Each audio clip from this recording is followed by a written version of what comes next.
In the fall of 2024, Ukrainian and Western officials sounded the alarm. Over 10,000 North Korean troops had arrived in Russia. This number alone was enough to raise some serious concerns. 10,000 North Korean soldiers, known for their discipline and willingness to follow orders no matter the cost, were now standing by to join Russia's war effort. But the real nightmare? That 10,000 was just the beginning. Reports warned of a terrifying possibility. 100,000 North Korean troops could soon flood the battlefield. Just imagine wave after wave of soldiers, relentless, obedient, and ready to fight. An army of that size wouldn't just reinforce Russia, it would change the game. But then their moment finally came. Their first taste of real action. Except they didn't strike fear. They didn't crush Ukrainian positions. They didn't change the course of the war. No, these so-called reinforcements managed one thing and one thing only. They killed their own. They killed Russians, the very people they were sent to help. Here's how North Korea's big debut in the Russo-Ukrainian War turned into Russia's latest humiliation. This embarrassing event took place in the Kursk Oblast, a region in western Russia. Of course, this location is by no means surprising, as the North Korean troops were primarily sent to Russia to take back this region. You see, back in August, Ukrainian forces stunned everyone with a shock offensive across the border, seizing nearly 500 square miles of Russian territory, launching a counterattack in September. By late November, the Russian forces clawed back about 40% of the land they'd lost. The North Korean troops reportedly helped the Russians to do so, but initially it wasn't by fighting. Initially, the North Koreans were kept in supportive roles, freeing up Russian forces so they could head to the front lines. They dug trenches, built fortifications, and handled the grunt work that Russia's exhausted troops no longer had the manpower for. It wasn't glamorous in any way, but it served a purpose. Then, as the fighting in Kursk intensified, the North Koreans were finally sent into combat, and now we see why this decision took so long. On December 14, 2024, the Defense Intelligence of the Ministry of Defense of Ukraine, GUR, reported via its website and Telegram channel that a group of North Korean soldiers opened fire on the vehicles of a unit fighting alongside Russian forces. That's right, they opened friendly fire. And it wasn't just a stray shot or two. This epic blunder left 8 soldiers dead. But it gets even better, or worse, depending on who you ask. The ill-fated troops weren't just any Russian foot soldiers. They weren't your average conscripts. No, these were members of the so-called Akhmat battalions, some of the most loyal and feared troops in the Russian army. If you know anything about the conflict in Ukraine, you'll recognize these so-called Kadyrovites as some of the most brutal and effective fighters in the Russian arsenal. They've been active since the very first days of the war, and their reputation precedes them. Officially known as the 141st Special Motorized Regiment, the Akhmat Special Forces aren't your typical military unit. They're mostly made up of non-Chechen volunteers from all across Russia,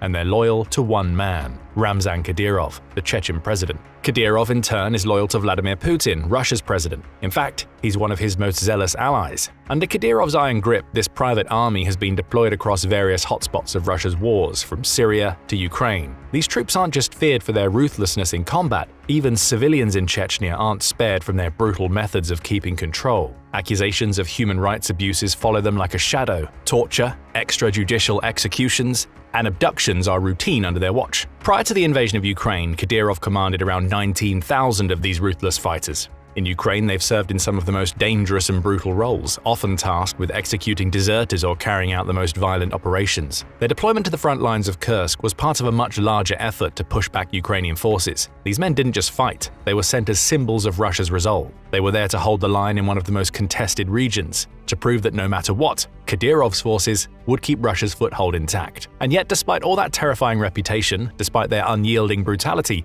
they weren't killed by Ukrainian forces, they weren't captured or ambushed by the enemy. No, 8 of these hardened fighters were taken out by their own supposed allies. After all the bloodshed, after the years of being Russia's last line of defense, these dreaded Kadyrovites fell victim to a major case of oops. They were killed by North Korean soldiers who couldn't even tell a friend from foe. Talk about a cruel irony. A group of fighters feared for their ability to crush anyone in their path, mowed down by a bunch of poorly trained soldiers who were supposed to be on the same side. But how did this even happen? How could it go so horribly wrong? According to the GUR, the answer is as simple as it is disastrous: a language barrier. Yep, you heard that right. Language. The kind of thing you don't think about until you're stuck in a war zone, trying to stay alive, and your comrades can't understand a single word you're yelling. Although the GUR had always known the language barrier would be a problem, a ticking time bomb is perhaps more accurate. Russian officials thought they could pull off a miracle by integrating North Korean troops directly into their ranks, hoping that somehow, some way, things would work out. They'd given their new allies a crash course in military terms, teaching them about 100 key phrases like "back to your position," "fire," and "launch." It seems that this makeshift dictionary didn't cover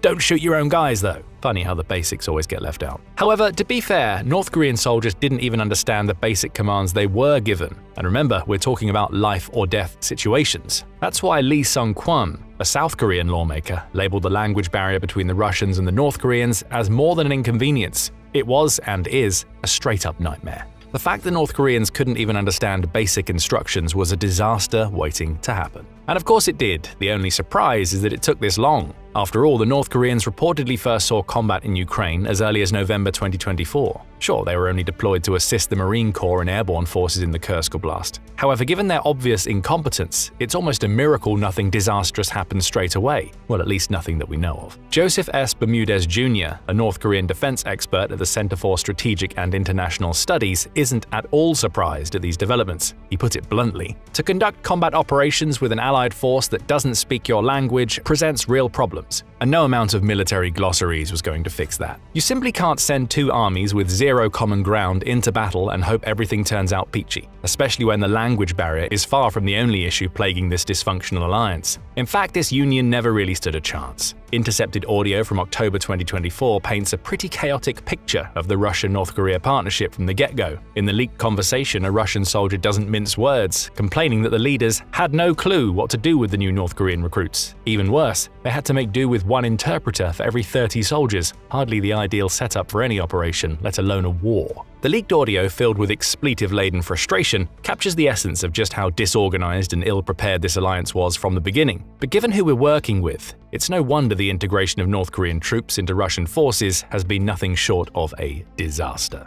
On one side, you have Russian soldiers already beaten down by the war, tired, demoralized, and not exactly thrilled about the prospect of sharing their ranks with new comrades. The last part might have something to do with the rampant racism among Russian ranks. According to Bermudez, the Russian military has a significant level of racism, despite the country's wide ethnic diversity. This cultural disdain was evident from the start when North Korean soldiers were referred to as the Chinese in the leaked audio conversation we just discussed. Not getting someone's nationality correct isn't exactly the warmest welcome for an alliance, is it? Then again, think about who Russians were welcoming into their already pathetic ranks: soldiers with no battlefield experience, abysmal training, and terrible combat skills. Of course, that's not how these soldiers were sold to the Russians. Initial reports spoke of elite soldiers from the North Korean Storm Corps, hand-picked by the country's supreme leader, Kim Jong-Un himself. The Storm Corps, for context, is North Korea's premier special forces unit. They're trained in infiltration, infrastructure sabotage, and assassinations. These soldiers are rigorously prepared to withstand high levels of physical pain and psychological torture,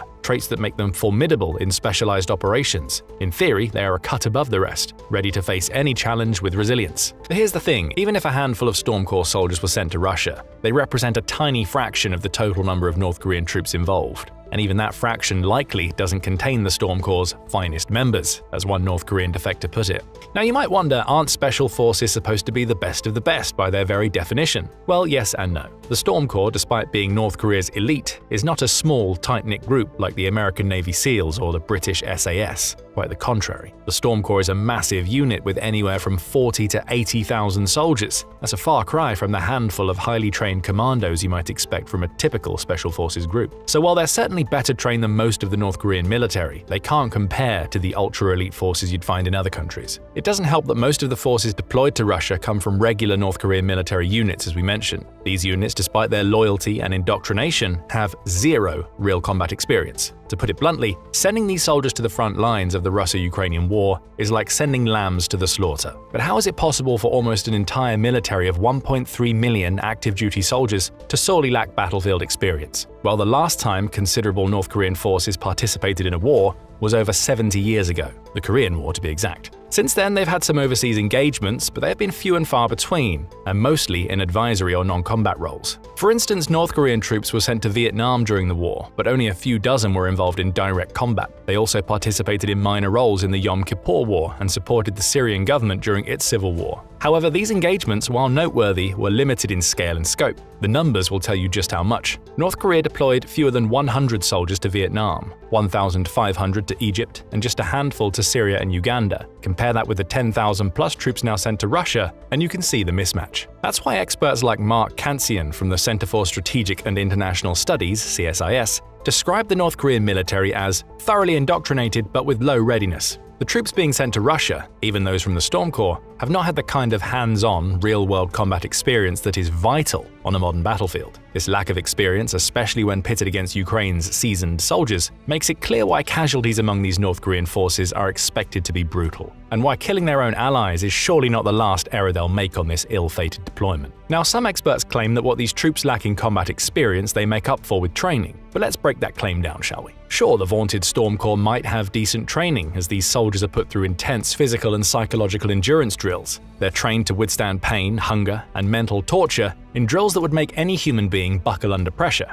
But here's the thing, none of that translates into battlefield effectiveness against modern forces. Endurance doesn't win battles when drones and missiles are flying overhead. The Storm Corps might hold the title of North Korea's pride, but against Ukraine's battle-hardened forces, they'll still be cannon fodder. And then there's the reality for most North Korean soldiers, the regulars. These guys are as green as they come. They're conscripted at 17 and serve for a decade, but it's not a decade of high-level military training. It's more about indoctrination and physical toughness than actual combat readiness. Even worse, many soldiers spend more time farming and doing manual labor than they do learning how to fight. Now let's talk about what Russia tried to do to fix this. It's simple, they tried to train them. Russian military bases in eastern Russia, from Usyrysk to Khabarovsk Krai, became the training grounds. Russian soldiers spent weeks with these North Koreans, trying to get them up to speed on Russian systems and the Ukrainian battlefield. But let's face it, even the best training in the world can't make up for years of missed experience. The North Koreans are still facing an environment they know nothing about and tactics they've never seen. Sure, they can learn some basics, but will it really be enough to survive on a battlefield against seasoned and tech-savvy enemies? But the real kicker, the Russian military itself is in no shape to give proper training. The Kremlin is sending its troops to the front lines with barely enough time to train, and those same recruits are struggling just like the North Koreans. In this kind of chaos, the North Korean soldiers are going to be out of their depth no matter how much training they get. They might be better than the average Russian recruit, but that doesn't mean they stand a chance on the battlefield. Especially when they're also struggling with weapons they've been given. Ukrainian military intelligence reports that the North Korean soldiers near the Ukrainian border have been armed with standard infantry weapons, assault rifles, anti-tank missiles, and grenade launchers. On paper, it sounds like they're well equipped. But here's the catch, they haven't been trained to use them properly. Sure, Pyongyang has adopted many Soviet-era weapon systems, so there's a degree of familiarity there. But this isn't enough. These soldiers didn't sign up for a high-tech battlefield, and they certainly weren't prepared for one. On top of the usual weaponry, North Korean troops have received more advanced technology like night vision and thermal imaging devices. These are the kinds of tools that can turn the tide of battle in the right hands, but those aren't the right hands. North Korean soldiers aren't trained with this kind of gear. They don't spend their time learning to operate drones or high-tech military equipment. Their training back home didn't prepare them for these complex systems. As for their training in Russia, it might have allowed them to familiarize themselves with these advanced weapons, but certainly not master them. And in a war where seconds count and technology is king, that's a fatal flaw. That's also why the North Korean troops in Kursk are reportedly covered with first-person view FPV drones instead of being the ones operating them. And this is just a part of the North Korean woes in Russia. As expected, these troops, already under the iron fist of a brutal regime, are at the bottom of Russia's military hierarchy. They're essentially cannon fodder, expendable assets in Moscow's attempts to bolster its war effort. Russia is only using them as a buffer to cover its own losses. That's why daily reports are coming out of Kursk suggesting that these troops are taking heavy losses. On December 1st, Ukrainian President Volodymyr Zelensky acknowledged North Korean casualties. While Russia has attempted to keep the true scale of these losses under wraps, it's hard to hide the grim reality. Zelensky even claimed that Russia is going as far as burning the bodies of deceased North Korean soldiers in an effort to disguise the extent of the damage. He referred to it as burning their faces so no one could tell who they were. The North Korean soldiers in Russia are being treated with utter contempt, even in death. By December 14th, at least 200 of them were confirmed killed. But let's be honest, Putin doesn't care. He doesn't care about the soldiers dying from enemy or friendly fire, as long as they serve their purpose. For him, the North Korean troops are nothing more than expendable pawns in a broader geopolitical game. They're there to absorb casualties, draw attention away from Russian losses, and provide a temporary boost to the manpower Russia desperately needs. Their deaths, in his eyes, are just a small price to pay in the pursuit of his war objectives. That's why North Koreans are continuing to drop dead in Kursk. In fact, the losses are mounting daily. By December 17th, Ukrainian forces have reportedly killed 50 North Korean soldiers in Kursk over the span of just 3 days, with another 47 wounded. Yet this has done little to slow the Russian offensive. In fact, North Korea's own 94th Separate Brigade, which has been deployed in the region, continues to be replenished despite heavy losses. Their deaths, though tragic, seem to be an inevitable outcome of this grim alliance. And for the men from North Korea still fighting in Kursk, risk, their chances of survival grow slimmer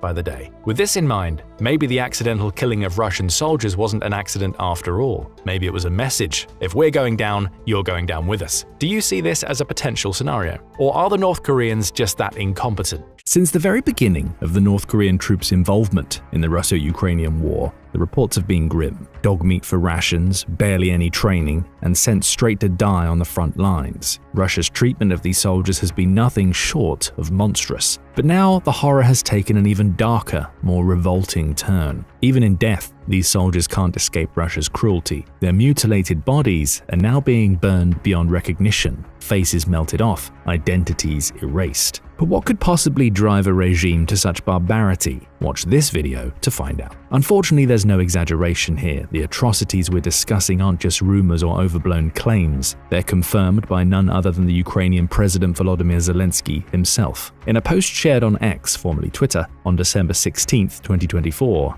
Zelensky revealed, "Russians are trying to literally burn the faces of North Korean soldiers killed in battle." But this revelation wasn't just a statement, it came with proof. A chilling 31-second video shared on Zelensky's official X account and Telegram channel shows exactly what he described. At the 24-second mark, you can see a group of people burning what appears to be a corpse on a snow-covered slope. The subtitles spell it out. Russians trying to conceal the faces of North Korean soldiers even after their death. The footage reportedly depicts the aftermath of battles in Russia's Kursk region. But as undeniable as these horrors seem, the sheer brutality makes them almost surreal. Russia's campaign of destruction has produced countless reports of atrocities, but even when evidence is captured on video, it can feel like a nightmare too grotesque to be real. And this nightmare begs the question, why? Why are North Korean soldiers already pawns in this cynical war, having even their deaths erased in the most gruesome ways imaginable? The answer lies in cold, calculated pragmatism. Russia is desperate to conceal the very presence of North Korean troops in this war.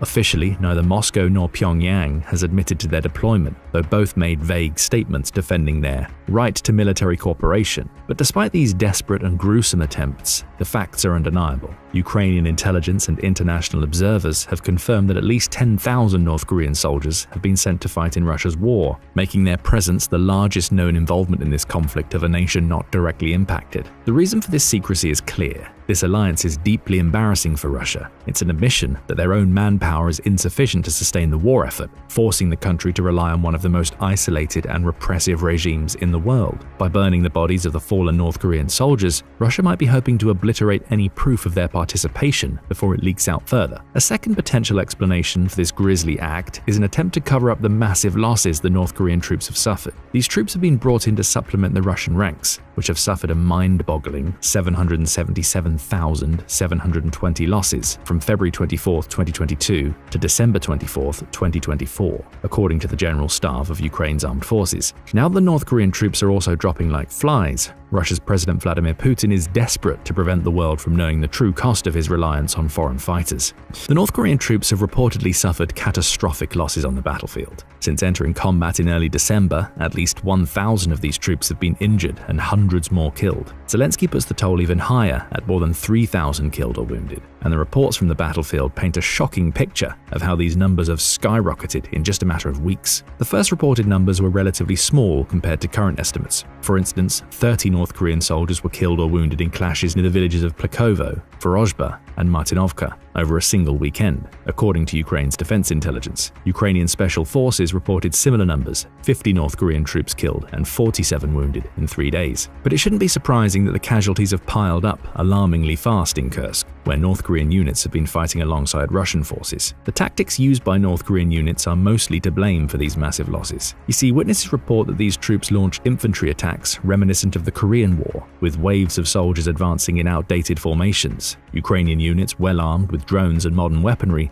have taken full advantage of these vulnerabilities. For example, the Faust unit of Ukraine's special forces reported neutralizing 33 North Korean soldiers with light drones, noting that the soldiers tried to shoot back at the drones or run. Apparently, they've adopted the Russian tactic of freezing in place once one appears. Even intercepted communications have highlighted the shocking scale of North Korean losses. In one call, released by Ukraine's security service, the SBU, a nurse in a Moscow hospital described trainloads of wounded North Korean soldiers arriving from Kursk. 200 200 in just 2 days. The nurse revealed that the hospital wards were being cleared specifically for these troops, with staff struggling to communicate due to language barriers and strict prohibitions on speaking English with them. She bitterly questioned their supposed status. Are they elite or what, these Koreans? Clearly, even those tasked with treating the wounded are left bewildered by their sudden influx. The deployment of North Korean troops was meant to strengthen the Russian ranks, but instead it's become another logistical and political disaster. Acknowledging these losses would reveal the growing desperation of Putin's war effort. So instead of honoring these soldiers, he has their bodies mutilated and burnt. This brutal cover-up sends a clear message. Russia values its narrative of strength more than the lives of its so-called allies. For the North Korean soldiers, even death is another stage in their exploitation. And for their families back in North Korea, well, they may never know the truth of what happened to their sons, brothers, or fathers. Instead, they'll be left with vague, state-approved lies, while the world bears witness to the real horrors inflicted on these soldiers. However, given the recently published report by the New York Times, it's safe to assume that Putin isn't trying to hide the North Korean losses from Kim Jong-Un, the country's supreme leader.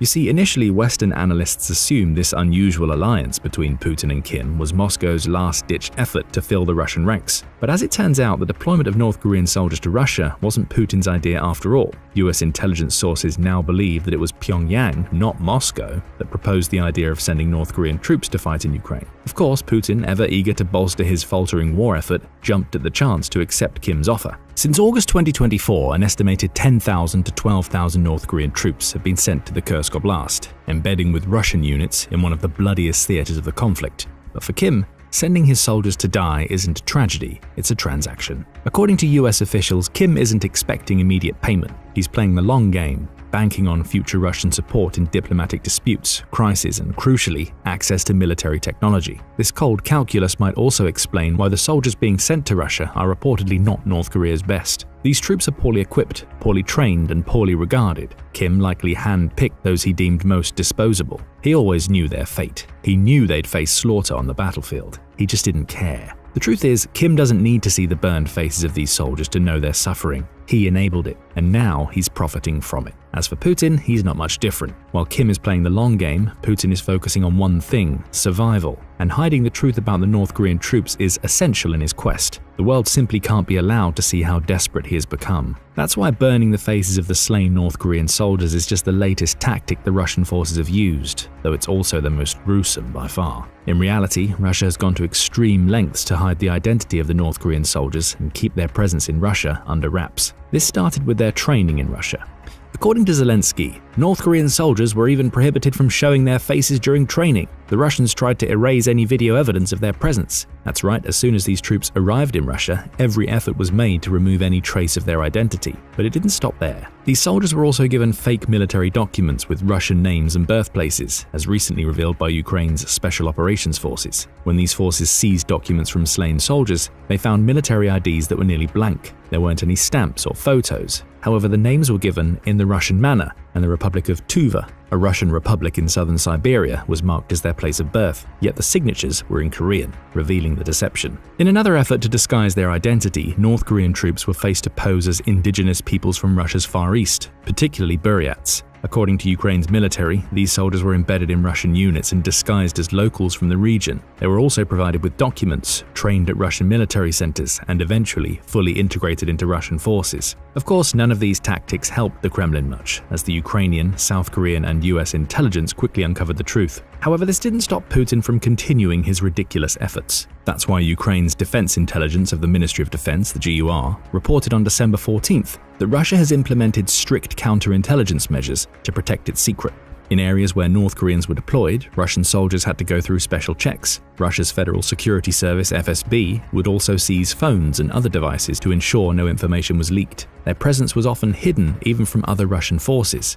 And these are just the tactics used while the North Korean soldiers are still alive. After their death, Russia relies on a few tactics to prevent their deaths from becoming public knowledge. According to Ukraine's National Security Council, the bodies of slain soldiers are often lined up, hidden from view and taken away by tracked vehicles before any information can be gathered. While awaiting this grim transport, the bodies are covered, their identities erased. The drone footage shared by Ukraine's Marine Corps unit Birds of Magyar is particularly haunting. Rows of corpses, faces concealed, lie frozen in the snow after being lined up by 4 to 5 Koreans arriving on buggies. These mangled carcasses, as the unit refers to them, are a chilling testament to Russia's obsession with keeping the North Korean involvement and death a secret. But this brings us to another question. Why have there been so many North Korean deaths in Russia recently? Well, this devastating loss of life isn't a result of a singular cause. Rather, it reflects a combination of factors that have left the North Korean soldiers unprepared and vulnerable. It's a deadly cocktail of poor training, inadequate equipment, and physical unpreparedness. And of course, we mustn't forget the massive language barrier between the Russians and the North Koreans. Let's have a brief overview of each of these factors. As things stand, North Korean soldiers simply aren't equipped for modern combat. As Ukraine's military and analysts from around the world have pointed out, these troops aren't trained for the type of warfare that's being waged in Ukraine. They have not trained enough for drone and trench warfare, said Do Jin-ho, a senior analyst at the Korea Institute for Defense Analyses.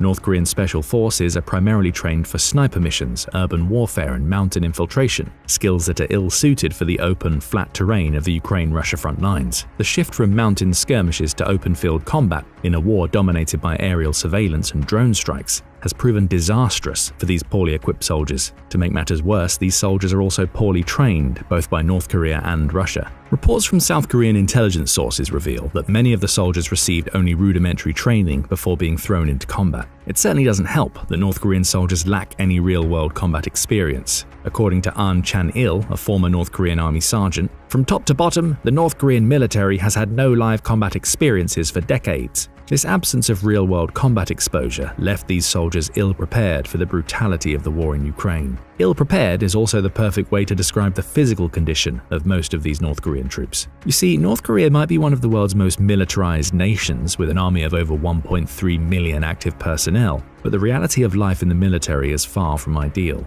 Kim Song-han, a defector from North Korea, recalled the extreme malnutrition he and his comrades experienced during their service. There was little food, poor treatment, and grueling winter marches with no sleep, Kim said. Even today, the North Korean military is still plagued by food shortages, and many soldiers suffer from parasitic infections due to the lack of medical treatment. One defector was even found with parasitic worms as long as 10.6 inches, a harrowing representation of the complete disregard for the soldiers' well-being. But even if the soldiers who arrived in Russia were skilled, experienced, and physically prepared, they would still struggle on the battlefield. Why? Well, it's simple really. They can't understand what's going on. South Korean lawmakers revealed that the North Korean soldiers were taught about 100 basic military terms in Russian, but this crash course is far from enough, especially in the heat of battle. According to the GUR, the language barrier remains a difficult obstacle to management and coordination. The inability to properly communicate not only affects coordination during battle, but also increases the chances of deadly mistakes, such as friendly fire incidents. In one such incident, North Korean soldiers mistakenly opened fire on Chechen troops from the Akhmat battalions fighting alongside the Russian forces, killing 8 men. All things considered, the North Korean soldiers sent to Russia are simply faced with impossible odds. Lacking proper training, communication skills, and physical resilience, they're being used as cannon fodder by both the Russian and North Korean regimes, and after they die, as expected, they're now defaced and stripped of their identities. They aren't even allowed the dignity of being remembered as individuals. Seeing the horrors committed by the Russian forces against their North Korean comrades, Ukraine decided to use them to its advantage. Kyiv is now focusing on one thing: convincing these soldiers to desert and join the Ukrainian side. The logic is simple and explained by Zelensky. There's no reason for Koreans to fight and die for Putin, and even after their deaths, Russia will only mock them, the Ukrainian president said. Ukraine is trying to show these soldiers that their best chance for survival and a better life lies in defection. In fact, this was Kyiv's goal even before the gruesome reports about mutilating North Korean corpses started to come out. Previous reports revealed that the Ukrainian intelligence services were deploying leaflets via drones and projectiles, and even creating videos urging soldiers to desert. Vitaly Matvienko, a spokesperson for the I Want to Live project, explained that not all North Korean soldiers are eager to fight. He said, "We know very well the living conditions in North Korea. Therefore, many see it as a chance to escape the regime and go to another country. However, most of them would only get to die in that other country." That's why leaflets dropped from the drones deliver a clear message. Kim Il-sung didn't want North Korean soldiers to fight for Russian imperialists. The leaflets also included step-by-step instructions on how to surrender, promising guarantees and benefits for those who choose to give up their arms. In a video shared to Ukraine's Telegram channel, a North Korean volunteer in the Ukrainian forces urged his countrymen to defect. The text accompanying the video said that those who do will be free from the Big Brother, who watches over all the inhabitants of North Korea, and even called not taking this unique opportunity a sin. Considering the fate of many of the North Korean soldiers fighting for Russia, this description seems rather accurate. However, this still doesn't guarantee Ukraine's efforts will be successful. You see, in North Korea, loyalty to the regime is paramount, and military service is a reflection of that devotion. The soldiers in North Korean elite units, who are held in high esteem within the country's military, aren't just chosen for their physical abilities, but also for their family's loyalty to the state. Defecting, even in Russia, would be viewed as an unforgivable betrayal, especially given the brutal indoctrination that permeates every aspect of their lives. In some cases, North Korean soldiers are even trained to commit suicide rather than be captured, with the belief that this would ensure their families are cared for and they are remembered as heroes. This mindset, coupled with the regime's tight control over soldiers' families, means defection is not a simple choice. Instead, it's a challenge to everything they've been taught to value, even if it means facing death on the battlefield and mutilation after death. But what do you think about these horrifying reports? Do they surprise you at all, or have you come to expect only the most extreme measures from both regimes involved? Also, how far will Moscow go in its efforts to conceal the truth, even though the truth is very much out there? And finally, after the mutilation of his own soldiers, do you think Kim will continue to send more to their deaths in Russia, or will the mounting casualties and global outrage finally force him to reconsider? What is an ill-trained North Korean soldier to do when they come up against the might of Ukraine's army? The North Korean soldiers who've landed in Ukraine are wholly unprepared for what war really means, and they're afraid for their lives. In this video, we're going to explore what's happening with those soldiers in terms of how they've been trained, what they're doing on the front lines, and how they're responding to fighting against Ukraine. But first, a question. What on earth are North Korean soldiers doing fighting against Ukraine in the first place? When Russian President Vladimir Putin launched his special military operation in February 2022, it was supposed to deliver a quick and clear victory. Russia would march on Kyiv in a matter of days, taking the city before claiming Ukraine as part of the Russian Federation. It was supposed to be an extension of Putin's successful annexation of Crimea back in 2014, only the special military operation didn't go to plan. Ukraine fought back hard. And with the support of a host of military partners in the West, it's managed to drag what should have been a quick invasion out into a nearly 3-year-long war of attrition. Russia has lost tremendously during this war. Ukraine claims that 729,000 Russian soldiers have been killed or injured during the conflict so far, with Russia's equipment losses also being colossal. Over 20,000 artillery systems are gone. Russia has lost over 9,000 tanks and around 19,000 armored vehicles. Putin's operation has turned out to be a massive drain not only on Russia's military, but on the very people that Putin has called on to help him win his ill-thought-out war. That's where North Korea comes into the picture. On June 19, 2024, Putin met with North Korean President Kim Jong-Un in Pyongyang to discuss matters of military strategy. The duo emerged from their discussion having created a cooperative defense pact that obliged each nation to come to the military assistance of the other if either faced aggression. That assistance would come in the form of all means necessary, opening the door for North Korea to send weapons and soldiers to Russia if it were ever attacked on its own territory. The pact was extremely well timed. Just 2 months after it was created, Ukraine launched an invasion into the Russian oblast of Kursk. That gave Putin all of the excuse he needed to call on his new defensive partners to provide troops. President Kim delivered. On November 4th, the US Department of Defense released a bulletin reporting on Air Force Major General Pat Ryder's comments that official estimates state that between 11,000 and 12,000 North Koreans had touched down in Russia. Those troops would become legitimate military targets if the report turned out to be true, Ryder said. They are absolutely true, and Russia wasted little time in putting its new North Korean soldiers to use. As we speak, it's believed that most of the North Koreans who arrived in Russia are taking part in the 50,000-soldier counteroffensive Putin has launched against Ukraine in Kursk. Ukrainian President Volodymyr Zelensky confirmed the reports, writing the following on X. Currently, there are already 11,000 North Koreans stationed in the Kursk region. He went on to decry the lack of a response from his Western partners, noting that there have been no increase despite Russia's escalation. Putin's goal with all of this is clear: use the North Koreans to take back territory that Ukraine snatched out from under his nose. The problem for Russia is that North Korea's soldiers aren't up to the job. They're terrified of what they'll face in Kursk, and they want nothing more than to run away from the fight against Ukraine. There were some early signs that Putin's grand North Korean soldier plan wasn't going to work out for him. His desperate act to shore up his numbers in Kursk would require integrating soldiers from a different country who don't even speak Russian into his military. Videos started to emerge. One shared by CNN appeared to show North Korean soldiers arriving at a Russian military base to receive uniforms and equipment as they prepared for further training. Dozens of North Koreans lined up to get their gear, but it's footage of what came after that would have been worrying for Putin. None of his new soldiers knew a lick of Russian. On November 13th, Stuff shared a video of Russian troops providing their new North Korean comrades with some basic battlefield training. It shows the North Korean soldiers being shown how to lay landmines by their Russian superiors. Only there's one problem. The training gets interrupted when it becomes clear that the North Korean soldiers have no idea what they're supposed to be doing. The session devolves into an ad hoc Russian language lesson, with one of the North Koreans resorting to pointing at a sheet to ask his trainer how to pronounce a word. Slavo, stammers the North Korean soldier in an attempt to pronounce the Russian word for faintly. Slabo B, comes the trainer's response before the clip ends.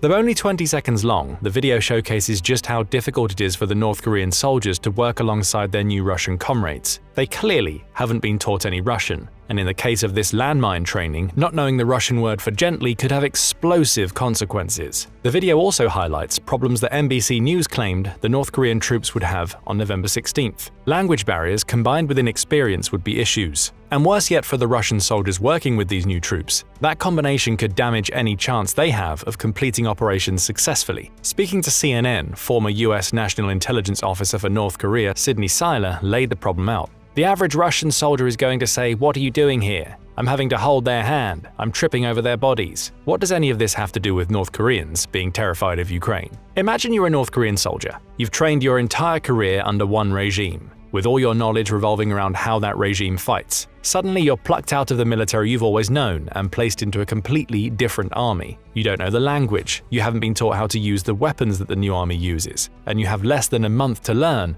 before you're forced onto the front lines to face battle-hardened Ukrainians who know exactly how to kill you. As funny as it may be to watch North Koreans struggling to learn Russian and fumbling over landmines, these types of breakdowns in communication are going to be common within Putin's Kursk counteroffensive, and they'll reveal what North Korean soldiers are really there to do: act as cannon fodder to soak up Ukrainian ammunition so that the Russian troops have a better chance of taking Kursk. That's terrifying for any North Korean soldier. Each soldier will know that they're poorly trained and nowhere near ready to take on the task at hand. And that should be an early sign to Putin that his new soldiers aren't going to do the job he needs from them. Another sign comes in something that's less a signal that North Korean troops are terrified of Ukraine and more a showcase of how sheltered these soldiers are in their home country. Now they're in Russia, these North Koreans are getting access to a form of internet that is far less restricted than they experience at home, assuming they had internet at all. They're taking full advantage of it. November 7th saw reports emerge that many of the North Koreans preparing to fight Ukraine in Kursk have instead started to gorge themselves on adult entertainment. Journalist Gideon Rachman recently posted the following statement on his X account. "A usually reliable source tells me that the North Korean soldiers who have deployed to Russia have never had unfettered access to the internet before. As a result, they are gorging on pornography." A few days later, a video emerged on social media of a North Korean soldier doing almost exactly that. The video shows the soldier lying in bed with a sly smile on his face as he watches something on his phone. The soldier then turns onto his stomach, at which point it's revealed that he's watching clips of dancing women. As soon as he becomes aware that there's somebody else in the room with him, he quickly switches onto his back and tries to hide his phone from view. The video is unverified at the time of writing this script, but it appears to support Rachman's claims that the North Korean soldiers are taking advantage of a new freedom they likely never expected to have. But again, the question is obvious. What does this have to do with being terrified of Ukraine? It's a demonstration of just how sheltered the lives of these North Korean soldiers have been so far. That sheltering is humorous in the context of soldiers watching videos of dancing girls on their phones, sure. But such clips also hint at soldiers who've never had any experience of the world outside of North Korea. They've never been to war. They've never actively fought against people who are trying to kill them. The very same sheltered existence that leads them to gaze at adult entertainment on their smartphones is the very existence that leaves them wholly unprepared for a real fight. They've never been trained for anything outside of doing what Kim Jong-Un tells them to do. And that inexperience of the world and the war they're entering is now starting to show on the battlefield. All the little signs of unpreparedness we've talked about so far may have a tinge of humor to them, but nobody in the thousands-strong contingent of North Korean soldiers will be laughing about what happened when Ukrainian forces met North Korean soldiers on the battlefield in Kursk for the first time. Ukraine absolutely annihilated the North Korean soldiers. On November 8th, Business Insider received details from a Ukrainian official about the first recorded clash between Ukraine and its new North Korean enemy on the front lines in Kursk. That Ukrainian official, Andriy Kovalenko, said, "The first North Korean troops have already come under fire in Kursk Oblast." His comments were later confirmed by Rustem Amirov, Ukraine's defense minister, who called the incident a small engagement, albeit one that ended very badly for the North Koreans. Continuing his description, Kovalenko noted that reconnaissance carried out by Ukrainian troops led to the discovery of North Korean soldiers wearing Russian army uniforms scattered across several units. All appeared to be taking part in training under combat conditions. An artillery strike was launched against a position where Russians and North Korean military personnel were located, said Kovalenko, in what he claims was far from an isolated incident. Of course, shelling of the positions occurs daily, he pointed out, suggesting that far more North Koreans have been caught in the crosshairs of Ukrainian artillery since this first engagement. Pay attention to what Kovalenko said about the North Korean troops. They were near the front lines to take part in training, likely exercises similar to those seen in the landmine training video we discussed earlier. As far as those North Koreans would have known, they were training in relative safety without Ukraine knowing where they were. The arrival of artillery shells on their position would have quickly proven them wrong, showcasing how the few weeks of training that Kovalenko claims they're receiving is nowhere near enough to save them from Ukrainian firepower. That's why North Korea is so terrified of Ukraine that its soldiers already want to go home. The first engagement shows them that they can be hit anytime and anywhere by an enemy that they can't even see, and to make matters worse, a former member of North Korea's Storm Corps, which is the supposedly elite group of soldiers President Kim has sent to Russia, says that his former comrades will be little more than cannon fodder for Ukraine. Speaking to Radio Free Europe or RFE, via telephone,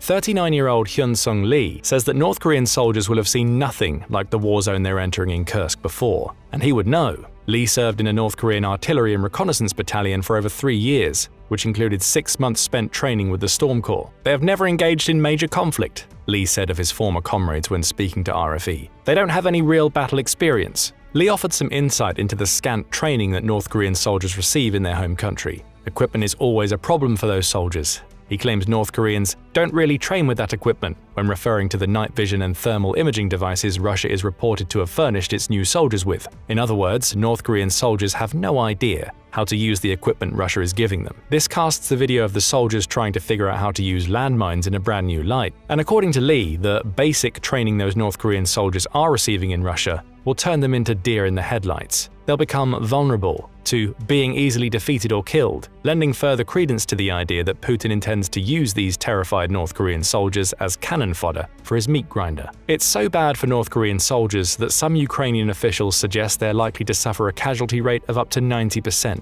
If 12,000 North Korean soldiers have truly arrived in Russia, that means 10,800 of them are either never making it back home or will go home with horrific injuries. Lee says, "I would say that could be an accurate assessment when presented with the 90% figure. The North Korean soldiers are not well trained, and it's a very unfamiliar environment for them. Most have never been on foreign soil before, and they certainly haven't had to deal with a slew of missiles and drones that they're going to face when fighting against Ukraine in Putin's Kursk counteroffensive." To punctuate his point, Lee says that North Korea last sent soldiers to fight abroad during the Vietnam War. That was over half a century ago. Here's something you may not have anticipated. Do you remember the funny little story about the North Korean soldiers taking full advantage of unfettered internet access to watch adult entertainment? What happens if some of those soldiers start coming across information like what Lee offers to RFE? What will they think if they find out that military experts are saying that only 1 out of every 10 of them has a chance of leaving the Ukraine war unscathed? That sort of information will only add to the fears they're already feeling. They don't know how to use the equipment Russia has given them. They can barely communicate with their new comrades, which means coordinating on the battlefield will be incredibly difficult.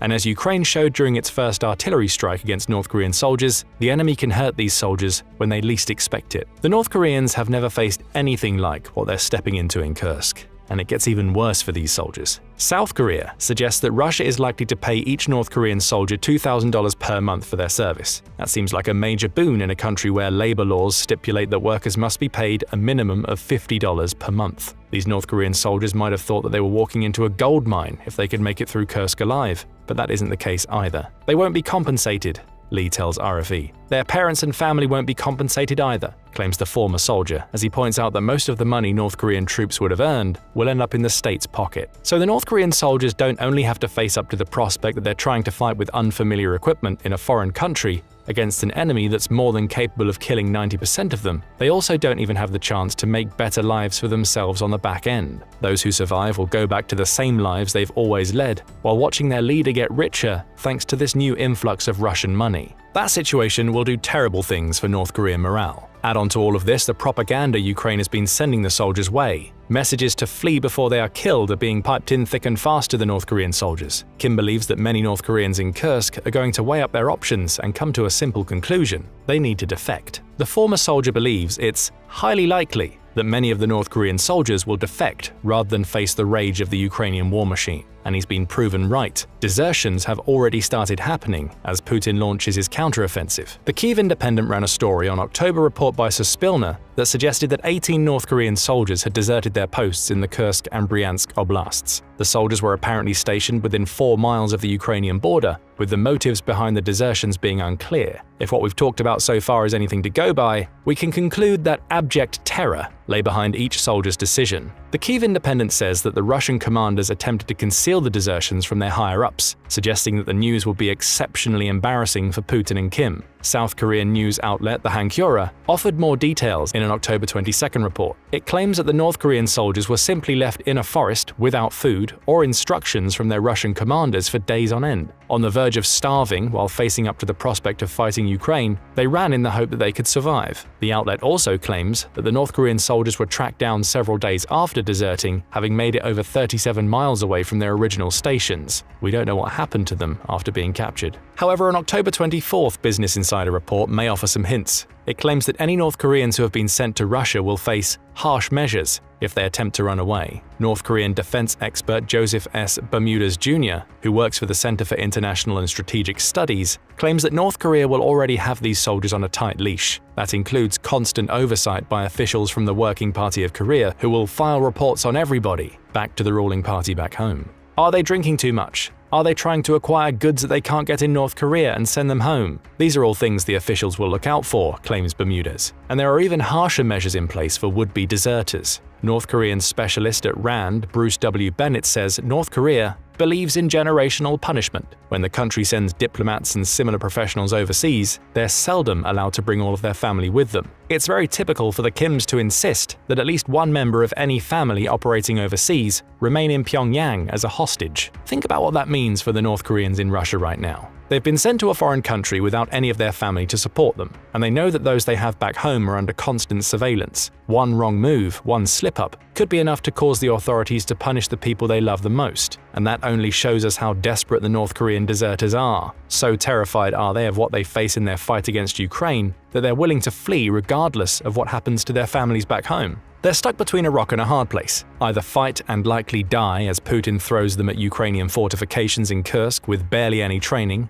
and no understanding of the weapons they'll face, or they run, condemning their families on the one-off chance they'll be able to escape the fate that awaits them in Kursk. It's a fate most wouldn't wish on their worst enemies. Speaking of the North Korean families, Voice of America, or VOA, delivers a coda for the terrifying conditions under which the country's soldiers are forced to operate. It says that several North Koreans believe that the country's rulers may not be holding soldiers' families members hostage at all. Instead, North Korea may be keeping the fact that it's sending soldiers into Ukraine a complete secret from the country's population, including the family members of soldiers. Kim Jong-Un, a defector who was a first lieutenant in the North Korean People's Army, says, "North Korean mothers who sent their children to Russia must feel unimaginable pain, and those mothers can't express their pain. They cannot even cry as hard as you want at home because there are no soundproof walls between houses." The terror for the North Korean soldiers deepens. Many won't even know if their families have been told where they've gone. They'll be trying to fight in Kursk, knowing that none of the money they've been paid is going to stay with them. All the while, they'll fear that members of their families have been kidnapped to ensure they don't desert.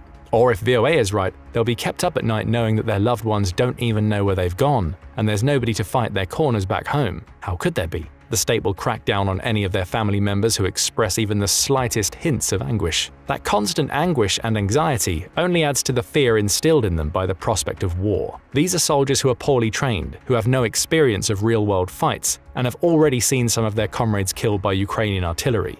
The situation isn't going to get any better for these soldiers. They'll either die within the rubble of Kursk or return to a home country that doesn't care for them. No wonder so many of the 11,000 to 12,000 just want to go back home. What would you do in this situation? Run and potentially put the lives of your family at risk? Or face the terror that awaits you in Kursk as you fight alongside a supposed ally that sees you as a hindrance?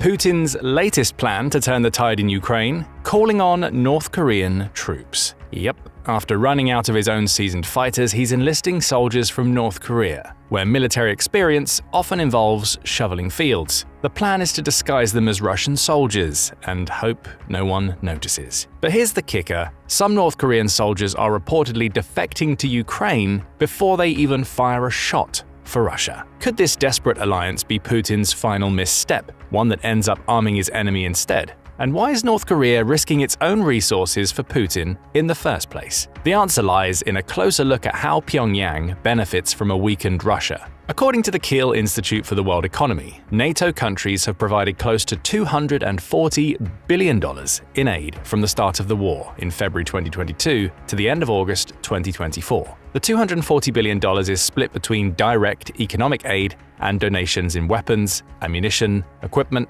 or training the Ukrainian troops. In fact, the amount spent on Ukraine by NATO closely approximates the combined Russian military budget for the past 3 years. And the results from those donations have been nothing but impressive. During the first half of 2024, Russia has failed to make significant progress in Ukraine on practically every front. The summer invasion of Kharkiv was an utter failure, resulting in Russia losing as many as 70,000 troops in under 2 months. The supposedly modern T-14 Armata tanks have proven to be no match for drone warfare and long-range tactics that both countries have developed and used extensively throughout the conflict. But perhaps the biggest event in the war happened at the beginning of August, when Ukraine decided to go on the offensive for the first time. Initially, with only a few hundred soldiers, the Ukrainian military crossed the border into the Russian Kursk region and started occupying territory. Although the Kremlin quickly insisted the invaders will be dealt with swiftly, the reality was the exact opposite. Russia essentially was completely unprepared for Ukraine managing to get beyond its borders. While Putin threatened a nuclear response if Ukraine fired NATO weapons at Russian territory, one of his security red lines, Ukraine managed to get into Kursk without firing any of the donated weapons. When Russia failed to mount a timely response, the message was clear: Putin was bluffing all along. This created significant issues for Russia. Throughout their war effort, most of Russia's military focus was getting as many contract soldiers outfitted and ready for frontline combat. This meant that the other available soldiers Russia could use, conscripts, were left high and dry. According to interviews with some of the prisoners of war captured in Kursk, the Russian military gave them only a few weeks of basic combat training before shipping them to their posts in the border region. But why didn't Russia want to use their conscripts? After all, the country's mandatory service system has brought in roughly 130,000 conscripts per year on a rotating 6-month system. The answer lies in Russian law. You see, after the catastrophic war the Soviet Union had with Afghanistan in the 1980s, the death toll of the 10-year conflict soared to millions, including a large number of conscripts. Internal pressure caused the Soviet Union to declare that conscripts would no longer be deployed abroad. The Russian Federation kept the law when it inherited the Union. This means that no matter how many conscripts the Russian military has, their role is purely defensive. And because of that, they've not been trained and equipped nearly as much as enlisted soldiers. This fact led to Russia mounting a counter-offensive on Kursk about a month after the initial Ukrainian invasion. Far too little and too late. Even worse, with Russia needing to use its undertrained conscripts and divest some of its resources from the front line, it hasn't managed to push the Ukrainians out of Kursk.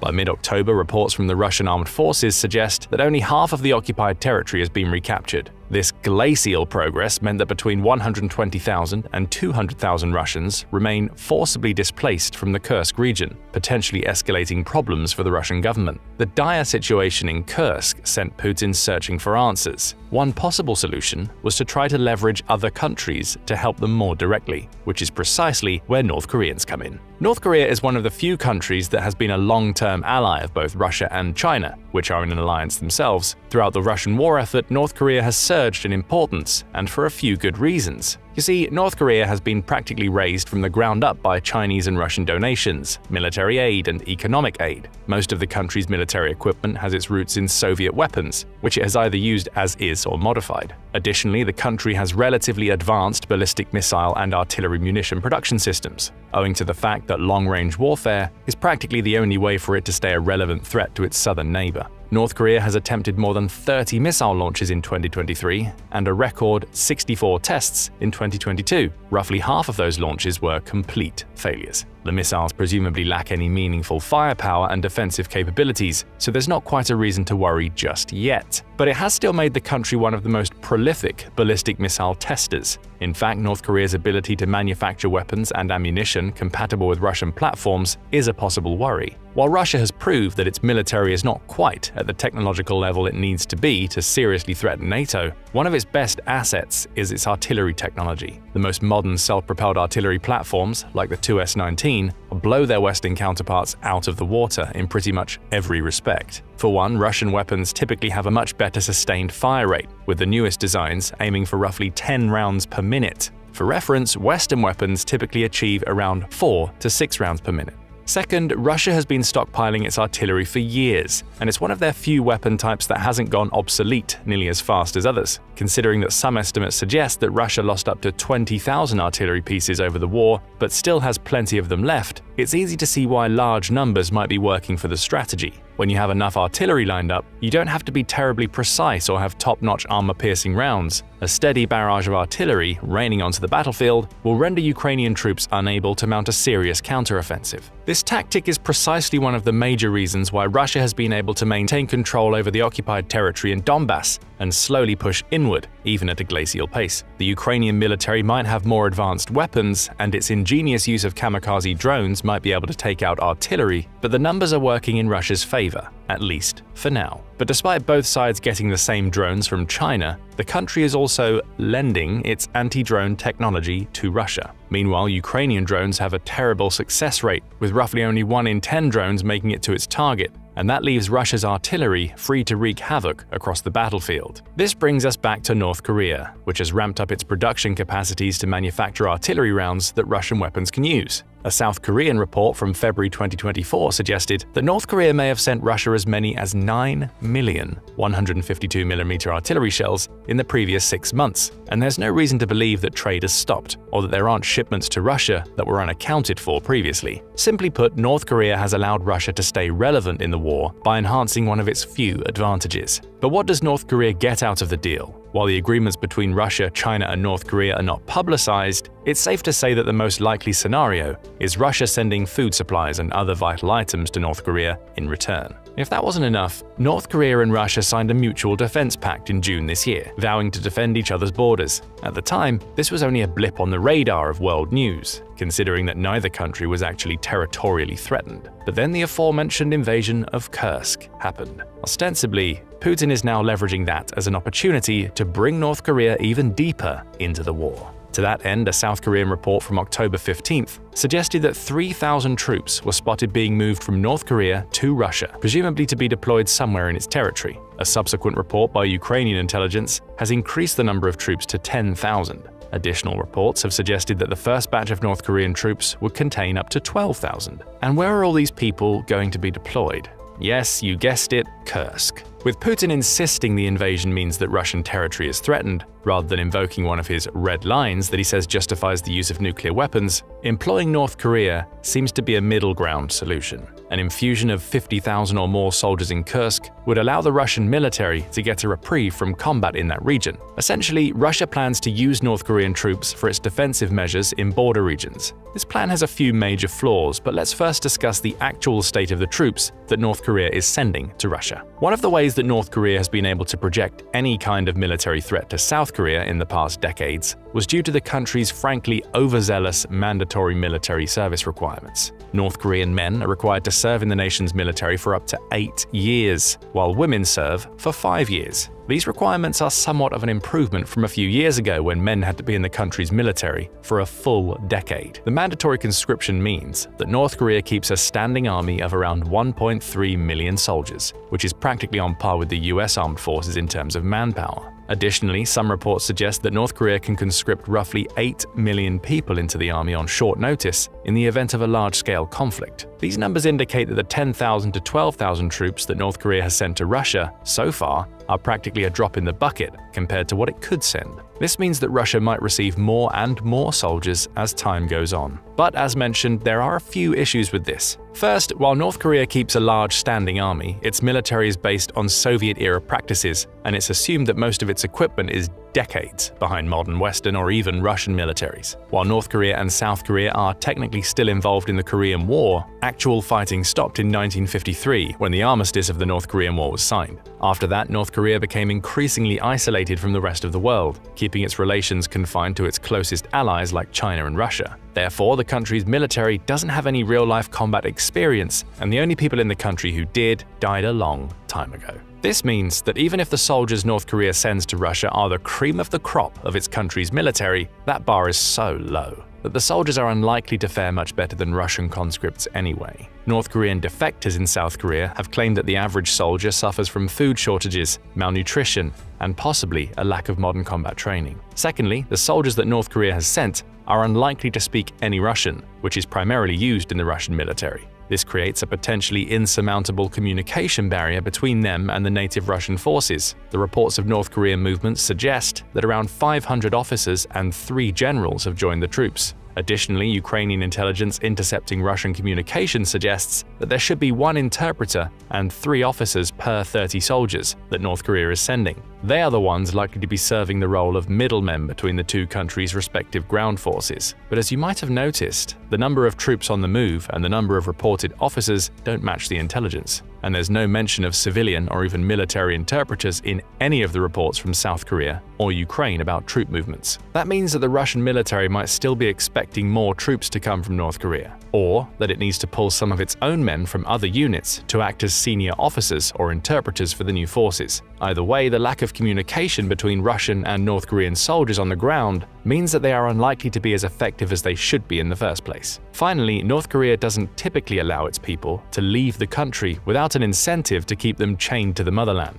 For diplomats, this usually means that one member of the family will be left in North Korea as an unofficial hostage. For the soldiers who are traveling to Russia, the preventative measures are likely to be even harsher. A report from the Center for International and Strategic Studies suggests that the soldiers are likely to be cherry-picked to be the most loyal to the country, or have significant ties that would make misconduct, that is, desertion, potentially devastating. The report indicates that the troops could be accompanied by officials from the Workers' Party of Korea, the ruling body of the North Korean government. The officials would have the authority to follow the troops' every move, documenting their appearance, behavior, combat preparedness, and even more importantly, whether they plan to take items or knowledge back home. The last item on the list is one that's been particularly important for North Korea. Keeping outside knowledge away from the citizens is just one of the ways that the country has maintained a stranglehold on the population, and new interactions between North Koreans and Russians might have exactly the opposite effect. To counter that, the Center for International and Strategic Studies suggests that the soldiers might be sent to re-indoctrination camps to reaffirm their loyalty to the country before they return to North Korea. But what about the men themselves? How likely is it they're actually willing to go to Russia to fight for another army? There are a few different avenues to answering these questions.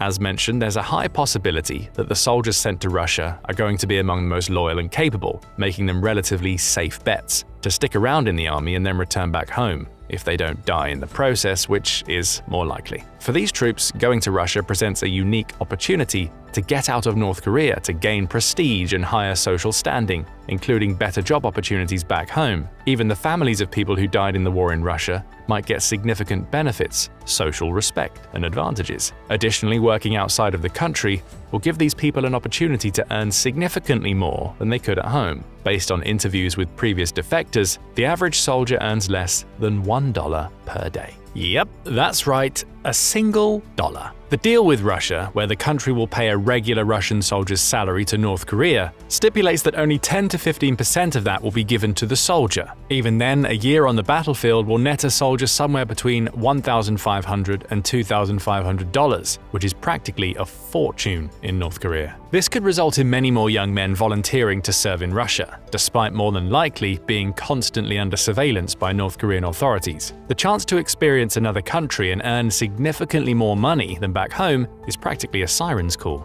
Of course, there's also the matter of the inherent danger that comes with serving alongside the Russian military. Initial reports from the Ukrainian military have suggested that some North Koreans are already seeing combat operations in Kursk and even possibly outside the region. The combination of foreign terrain, language barriers, and subpar experience and training seems to be affecting the new North Korean soldiers, as the Ukrainians say they were less than impressed after seeing their performance. Reports state that Russia has put the North Korean men in Russian uniforms to make them less discernible from native Russians. Engagements with these soldiers have been on a small scale so far in Kursk, with military intelligence suggesting that this is a way to test the Ukrainian defenses set up in the region and the actual combat potential of the new troops. While the casualties among North Korean soldiers are yet to be precisely calculated, reports from the Ukrainian military confirm that several North Korean men have already died while fighting for Russia, and more are likely to die if the alliance between Russia and North Korea continues. This brings about the second type of soldier that might have come from Korea, the planned defector. According to reports from Suspilna, a Ukrainian broadcasting company, at least 18 North Korean men have deserted their posts in Kursk. This might be a direct result of the soldiers being faced with the harsh reality of fighting in a modern war. Of course, it could be a completely unrelated event, where the soldiers use the redeployment itself as an opportunity to defect from the country. Previously, most defections from North Korea were done over the China and Russia borders, as the DMZ between North and South Korea is practically impossible to cross. However, both China and Russia have laws in place that call for the return of any captured defectors to North Korea. Still, defectors take their chances by crossing over the northern border of North Korea. From there, they enter countries like Mongolia to the north of China, or Thailand, Vietnam, Laos, and Cambodia to the south of China. But the ultimate finish line for North Korean defectors is much closer to home: South Korea. This is exactly why they try to get into the territory of some of the aforementioned Chinese neighbors. Unlike China, these countries are friendlier to North Korean defectors. Rather than deporting them back to North Korea, they are moved to South Korea instead. This is how most of the former soldiers who have asked to join Ukraine's military actually defected from North Korea, and likely the most common way to do so. However, the war in Ukraine presented a somewhat unique opportunity. As we stated, the troops that North Korea has sent to Russia are likely to be extremely loyal to the country. Add to that the fact that the North Korean officials could be following their every move or even holding their families hostage to prevent escape attempts, and it's uncertain just how many soldiers would consider attempting to defect from Kursk. If they do, there's really no precedent for North Koreans crossing the Russian border over into any of its neighboring countries. Given how Russia's neighbors to the west are either NATO members, Belarus, or Ukraine, and that the Kursk region is only close to the Ukrainian border, it would likely be up to the Ukrainian authorities to determine what to do with any successful defectors. There's also the matter of Ukraine still holding a sizable chunk of occupied territory in the Kursk region. Even if Russia has received more trained soldiers in the form of North Koreans replacing Russian conscripts, there's ambiguity over whether this will greatly help Russia mount a successful counteroffensive in the border region. According to a BBC report from November 11th, the Ukrainian Defense Ministry estimates that Russia has deployed roughly 50,000 troops to the Kursk region to try and retake control of it. Out of these troops, at least 10,000 could be the aforementioned North Koreans. The actual count of North Korean soldiers being actively deployed in Kursk is uncertain. As we mentioned earlier, Ukraine has frequently reported that Russia is outfitting these North Koreans in Russian military garb, making them virtually indistinguishable from Russian soldiers from afar. Regardless, having thousands of North Korean soldiers engaging in battle with Ukrainian troops is likely going to end in Ukraine's favor. This is due to the Ukrainian military already having more than a few years of actual combat experience and creating detailed modes of modern warfare, including drone operations, which North Korea is unlikely to be prepared for. The clashes could result in squads of North Korean soldiers getting wiped out daily. Based on the numbers posted by the Ukrainian Defense Ministry, Russia is estimated to be losing more than 1,200 soldiers every day. Even if only a fraction of these losses are in the Kursk region, North Korean troop numbers could dwindle to practically nothing over the next few months. In a worst-case scenario, they could be gone within a few weeks. And this is where older North Korean defectors going to Ukraine plan to make a difference. By aligning themselves with the Ukrainian military as volunteers, they could potentially join either the troops stationed at Kursk or the ones on the front lines in the Donbass region.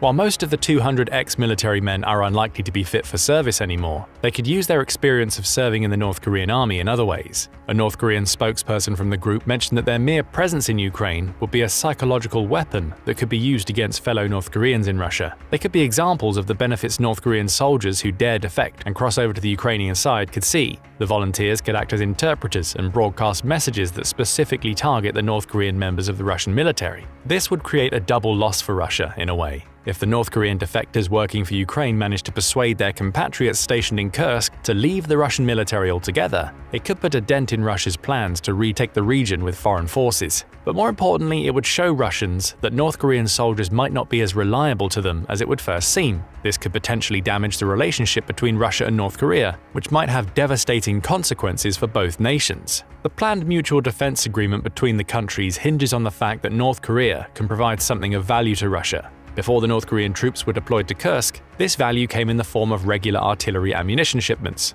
In response, Russia is suspected to have sent vital food supplies to North Korea. For the soldiers themselves, Russia is likely paying much more, considering that there are reports that it's paying North Korea over $200 million a year for the 10,000 soldiers and sending up to 700,000 metric tons of rice. If those soldiers ended up not fighting for Russia at all, then Russia would have effectively wasted the money and effort of conscripting and transporting them from North Korea to Kursk. Even worse for Putin, North Korean soldiers defecting directly to Ukraine might make them eligible to serve in the Ukrainian International Legion, although it's unlikely, effectively giving the Ukrainian military more manpower, all on Russia's dime. The monetary loss that Russia would need to swallow could sour the agreement between the two countries. If a precedent is set showing that North Korean troops aren't reliable and loyal to Russia, then Russia doesn't have any guarantees that the next batch of soldiers won't behave the same. As a result, its investments in North Korea might find themselves being rerouted elsewhere. This is warranted by Russia's economy practically working overtime to fund the war, as the country has lost trade connections with most of the world after the invasion. Its other major partners are in Central Asia and the Middle East, with the latter having their own problems in the current Israel-Hamas-Hezbollah conflict.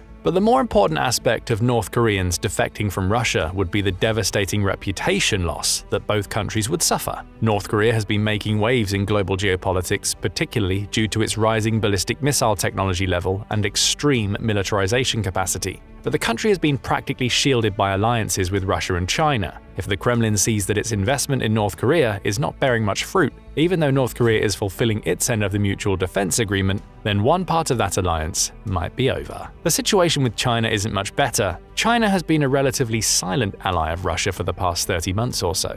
It's helped Russia mitigate Western sanctions and most likely smuggled vital technology into Russia so it could continue to manufacture modern weapon systems. However, on the public scene, China hasn't officially condemned nor provided support for Russia's plans. The one time China made a definitive show of support to Russia was proposing a bold peace or ceasefire agreement, in which Russia would get to keep the territory it occupied in Donbass, something that Ukraine would likely never settle for.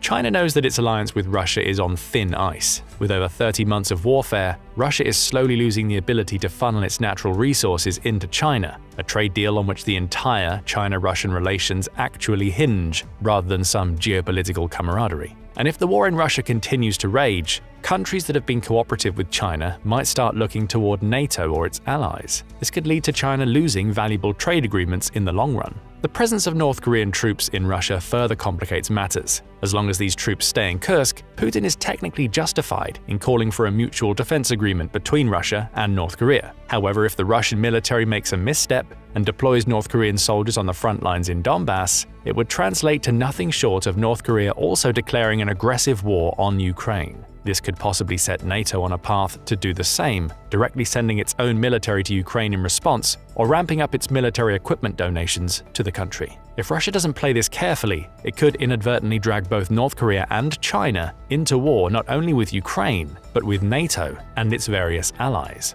China most likely isn't ready for this, especially with Russia already weakened by fighting a prolonged war. As a result, China itself could also be rethinking its alliance with North Korea. If North Korea does end up losing support from both Russia and China as a result of directly taking part in the war in Ukraine, there's no telling what might happen. As mentioned, North Korea and South Korea are still technically embroiled in the Korean War. While South Korea hasn't made any offensive moves yet, and its military has been purely defense-orientated so far, shows of blatant aggression by North Korea are unlikely to go unnoticed. And North Korea sending over 10,000 soldiers to a country halfway across the world can be seen as nothing but aggressive. The North Korean military has also recently bombed two major roads that used to connect the northern and southern parts of the Korean peninsula, further trying to separate itself from South Korea by declaring it a hostile state. The South Korean military is considered to be decades ahead of its North Korean counterpart, at least in terms of conventional warfare. The military is frequently ranked among the top 10 most powerful in the world. This high ranking is partially due to ongoing alliances with the US, which has allowed the country to modernize its domestic defense industry in recent decades.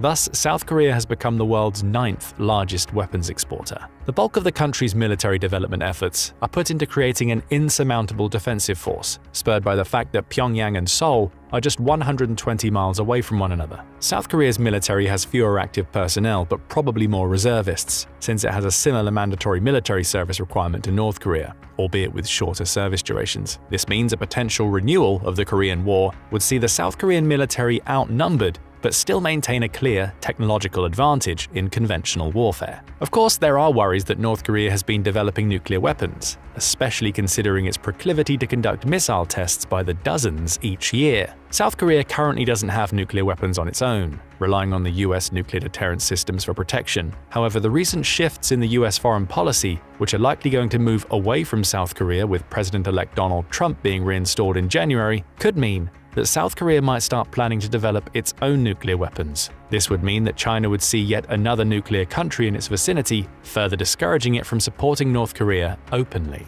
All these factors combined make North Koreans being stationed in Russia a dangerous prospect. First, the soldiers could very well be killed without making a significant impact in either Kursk or the regions closer to the front in Donbass. Essentially, they'd be sent to their deaths for no good reason. Secondly, the alliance between Russia and North Korea might become strained if the latter's military proves to be of little use to Russia. This could lead to dangerous precedents, where South Korea becomes emboldened in the use of its military or further ramps up its defensive arsenals in anticipation of a renewed conflict on the Korean peninsula. Third, China's situation grows more precarious, with every one of its allies making waves in global geopolitics, but the country itself is not yet powerful enough to exert influence and military power that could rival the US. And fourth, North Korea sending troops to Russia could mean NATO can justify being more aggressive in assisting Ukraine, which could cut short Russia's attempts to gain more ground in Donbass rather quickly. Throughout all that, it's essentially up to Ukraine whether it accepts the North Korean defector volunteers from South Korea.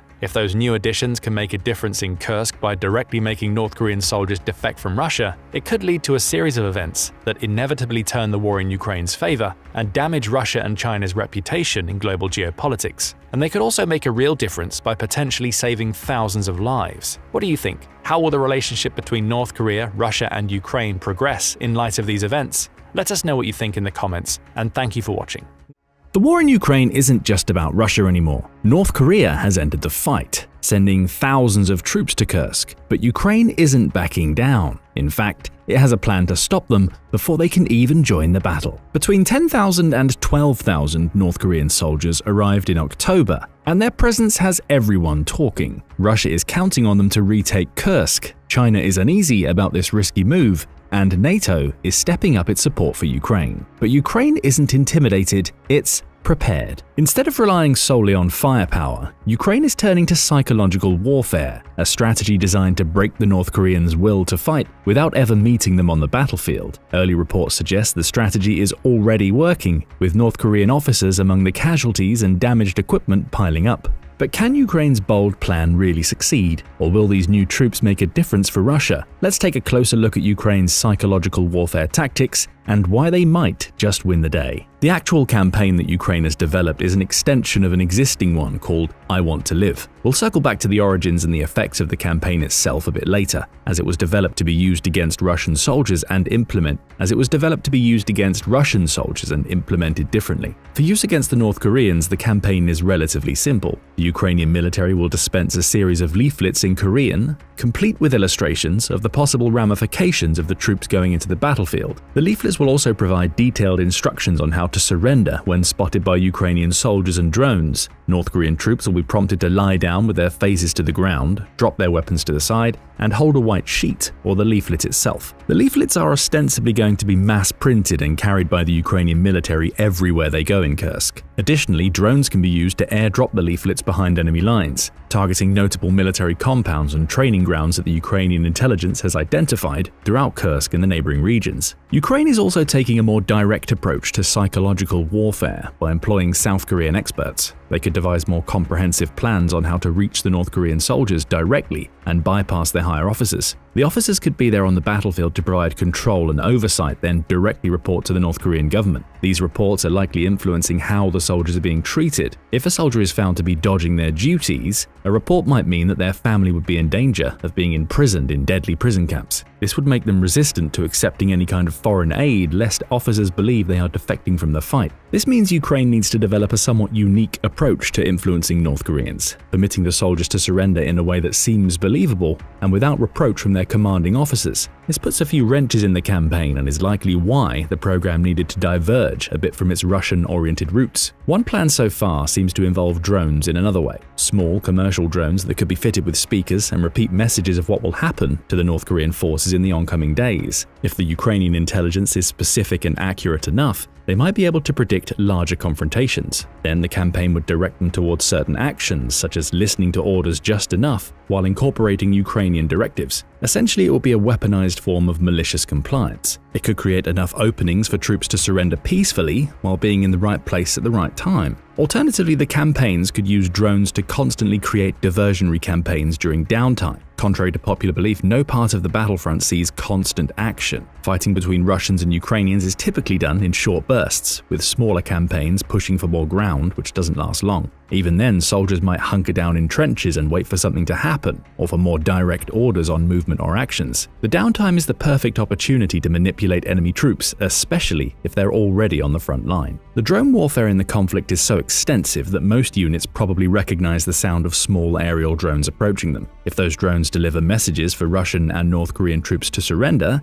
it could make some skirmishes less bloody. Not to mention, it would allow Ukraine to save precious ammunition and ordnance that would otherwise be used to destroy vehicles and pulverize enemy troops to dust. While Ukraine doesn't have a shortage of ordnance to throw at the enemy via drones, their budget could use the boost regardless. Finally, the project also involves creating instructional videos for social media channels like YouTube and Telegram, the latter of which is immensely popular in both Russia and Ukraine. While North Koreans likely don't have access to it, they could get second-hand accounts from their Russian comrades. In an ideal scenario, Ukraine's psychological warfare plan should at least see some of the North Korean soldiers turn away from combat and desert their posts. But why would they? Well, the North Korean military is in a precarious situation. There are two possible ways for North Korea to leverage its troops to aid Russia. The first is by sending some of their best troops to the war. Ostensibly, this would be done to gain much-needed direct experience in modern combat. You see, North Korea is one of the most heavily militarized nations in the world. It's estimated to have roughly 1.3 million active military personnel, making its army the fourth largest in the world, and almost tying it with the American military itself. Considering that North Korea has only around 26 million people, while the top three entrants on the military enrollment list, China, India, and the US, have population sizes of considerably more, it's a significant portion of their total population. To this, we need to add the fact that North Korea practically forces most men and women to serve in the military, and males need to remain in service for up to 10 years. This creates a huge number of reservists, with some analysts suggesting that North Korea could draft a third of the country in the event of a direct conflict. And yet the North Korean army is considered among the least prepared for modern combat. Most of its equipment comes from the Soviet era, and not the 1980s Soviet era when they started overhauling their vehicles to hopefully match Western designs. No, North Korean equipment still primarily consists of outdated models like the T-55 and T-64 tanks, which were considered obsolete decades ago and are now veritable museum pieces. While North Korea has recently unveiled a new tank design, such developments do little to overshadow its reliance on older, outdated systems. Ironically, Russia itself has been forced to use some of its stockpiled T-64s, as it has a surplus of them, and they weren't doing much in storage. The entire world took a few good looks at the tactic and immediately considered it an act of desperation. Additionally, while North Korea is technically still at war with South Korea, the conflict was frozen in 1953 when the Korean Demilitarized Zone was established. In the last 70 years, the country only experienced limited skirmishes that were not evocative of either side's military prowess and improvement. South Korea had allies like Japan and the US to significantly bolster its military, becoming one of the world's largest exporters of weapons. In contrast, North Korea only really has two major allies, China and Russia. Neither of those seem to have done much in terms of training North Korean troops or outfitting them with more modern weapons. Russia has used its weapons industry for national defense and to outfit various factions in the Middle East, which more suited its plans of countering the NATO presence in the region. China has only recently developed militarily in the past 2 decades. Even then, native Chinese designs are still considered subpar compared to the US in pretty much every way, and barely match Russia's. This relegated North Korea to manufacturing weapons that it already had access to, or ammunition that didn't become obsolete nearly as fast. It ended up focusing on artillery round production, which mostly ended up going to Russia anyway, or trying to improve its ballistic missiles. The latter is one of the main reasons why Japan and South Korea are persistently wary of North Korean military ambitions, as both countries are so close to North Korea that powerful ballistic missiles can equalize the technological disparity in other aspects. The war in Ukraine therefore presents practically a perfect opportunity for North Korean troops to gain experience in modern forms of combat. Russian military equipment designs have changed relatively little since Soviet times, so North Korean soldiers don't need that much training to be able to work with and use Russian tanks or artillery. At the same time, North Korea can transport ballistic missile prototypes and valuable engineers for testing newer designs in real-life scenarios and against Western-style anti-air defenses. So by sending its best troops, North Korea might aim to leverage its defense agreement with Russia fully, gaining some goodwill while also working toward Russian President Vladimir Putin's goals. But then we come to the second possibility, and one that is much likelier based on the reports from Ukraine. Putin is going to use North Korean soldiers solely as meat shields, and their skill or experience won't actually matter. There are a few main reasons why this makes sense. Russia has lost a phenomenal amount of people. Most recent estimates by the Ukrainian intelligence, which is typically corroborated by Western sources, suggest that Russian casualties have passed 770,000 dead and injured soldiers in December. This is close to as many soldiers as the entire country had when the war started, and roughly 3 to 4 times the number of soldiers stationed around Ukraine in February 2022. By now, Russia is likely starting to heavily dip into whatever reserves of contracted soldiers it can get, all with the aim of gaining ground in Donbass. This means Russia is likely forced to cut its military drafting efforts short and offer actual contracts to mandatory conscripts. Why? Well, the country unofficially outlawed deploying conscripted soldiers abroad, only using them for national defense. At the same time, statistics from the Russian Ministry of Defense suggest that Russia is conscripting roughly 150,000 soldiers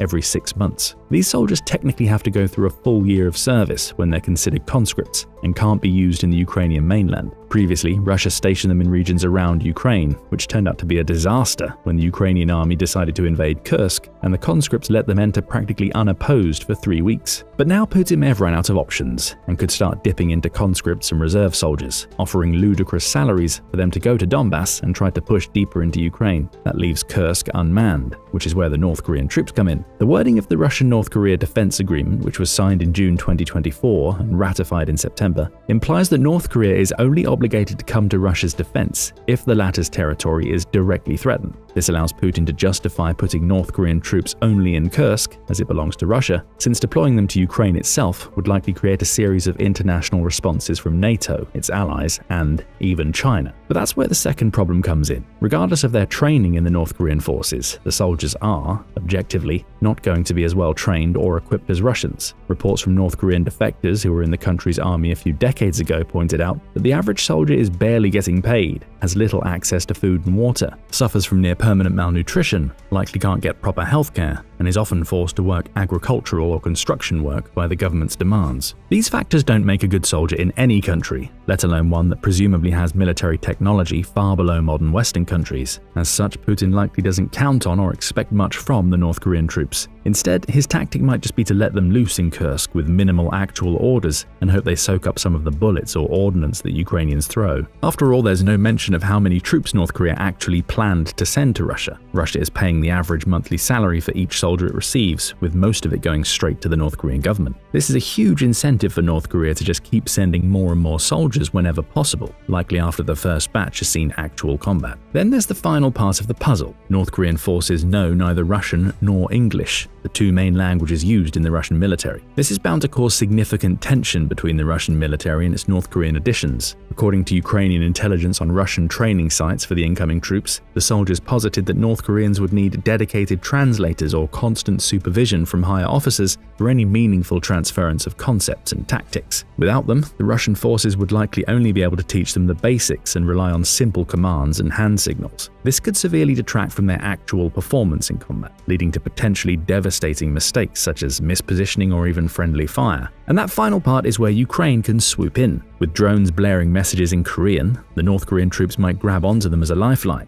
overriding what few commands they receive from Russian personnel to try and save their own lives. After all, if these are not the best of what North Korea has to offer, then it's highly likely that the soldiers were forced to be there in the first place. The soldiers will be faced with a choice between death from above via Ukrainian drones, death from the front via artillery, tanks, or infantry fire, or an eventual escape not only from the military but from the entire North Korean regime. At that moment, whatever survival instincts or common sense the North Korean troops have retained after 8 grueling years of trying to survive in their military might prevail and cause them to jump ship. to be Ukraine. And the Ukrainian military seems to be ready to accept the North Korean troops with open arms. There's no real precedent on how North Korean defectors are treated outside of Russia, China, and the Indo-Pacific. While Russia, China, and a few other countries extradite defectors to North Korea, defectors often rely on Chinese brokers or smugglers to get to South Korea or further away from the Indo-Pacific. However, the European Union frequently treats North Korean defectors as South Korean citizens and denies asylum requests, with Germany and the UK being among the few countries with meaningful defector populations. The Ukrainian government hasn't made an official statement on how it plans to process any defectors it gets from its psychological warfare tactic. Presumably, Ukraine might treat the defectors as prisoners of war in the short term. After that, it would be up to the government to decide whether to transport the soldiers to South Korea or allow them to stay in the country and claim asylum. But what's the likely success rate of Ukraine's tactics? While North Korean troops have been spotted in Kursk in various reports, there are scant details about their actual training, positions, or extrapolated movements. There were only a few reports of clashes that involved Ukrainian soldiers or drones encountering North Koreans, and only on a small scale. This would imply Russia is still holding these troops back, presumably for additional training, or Putin might be working on a large, desperate push to retake the entirety of Kursk in one fell swoop.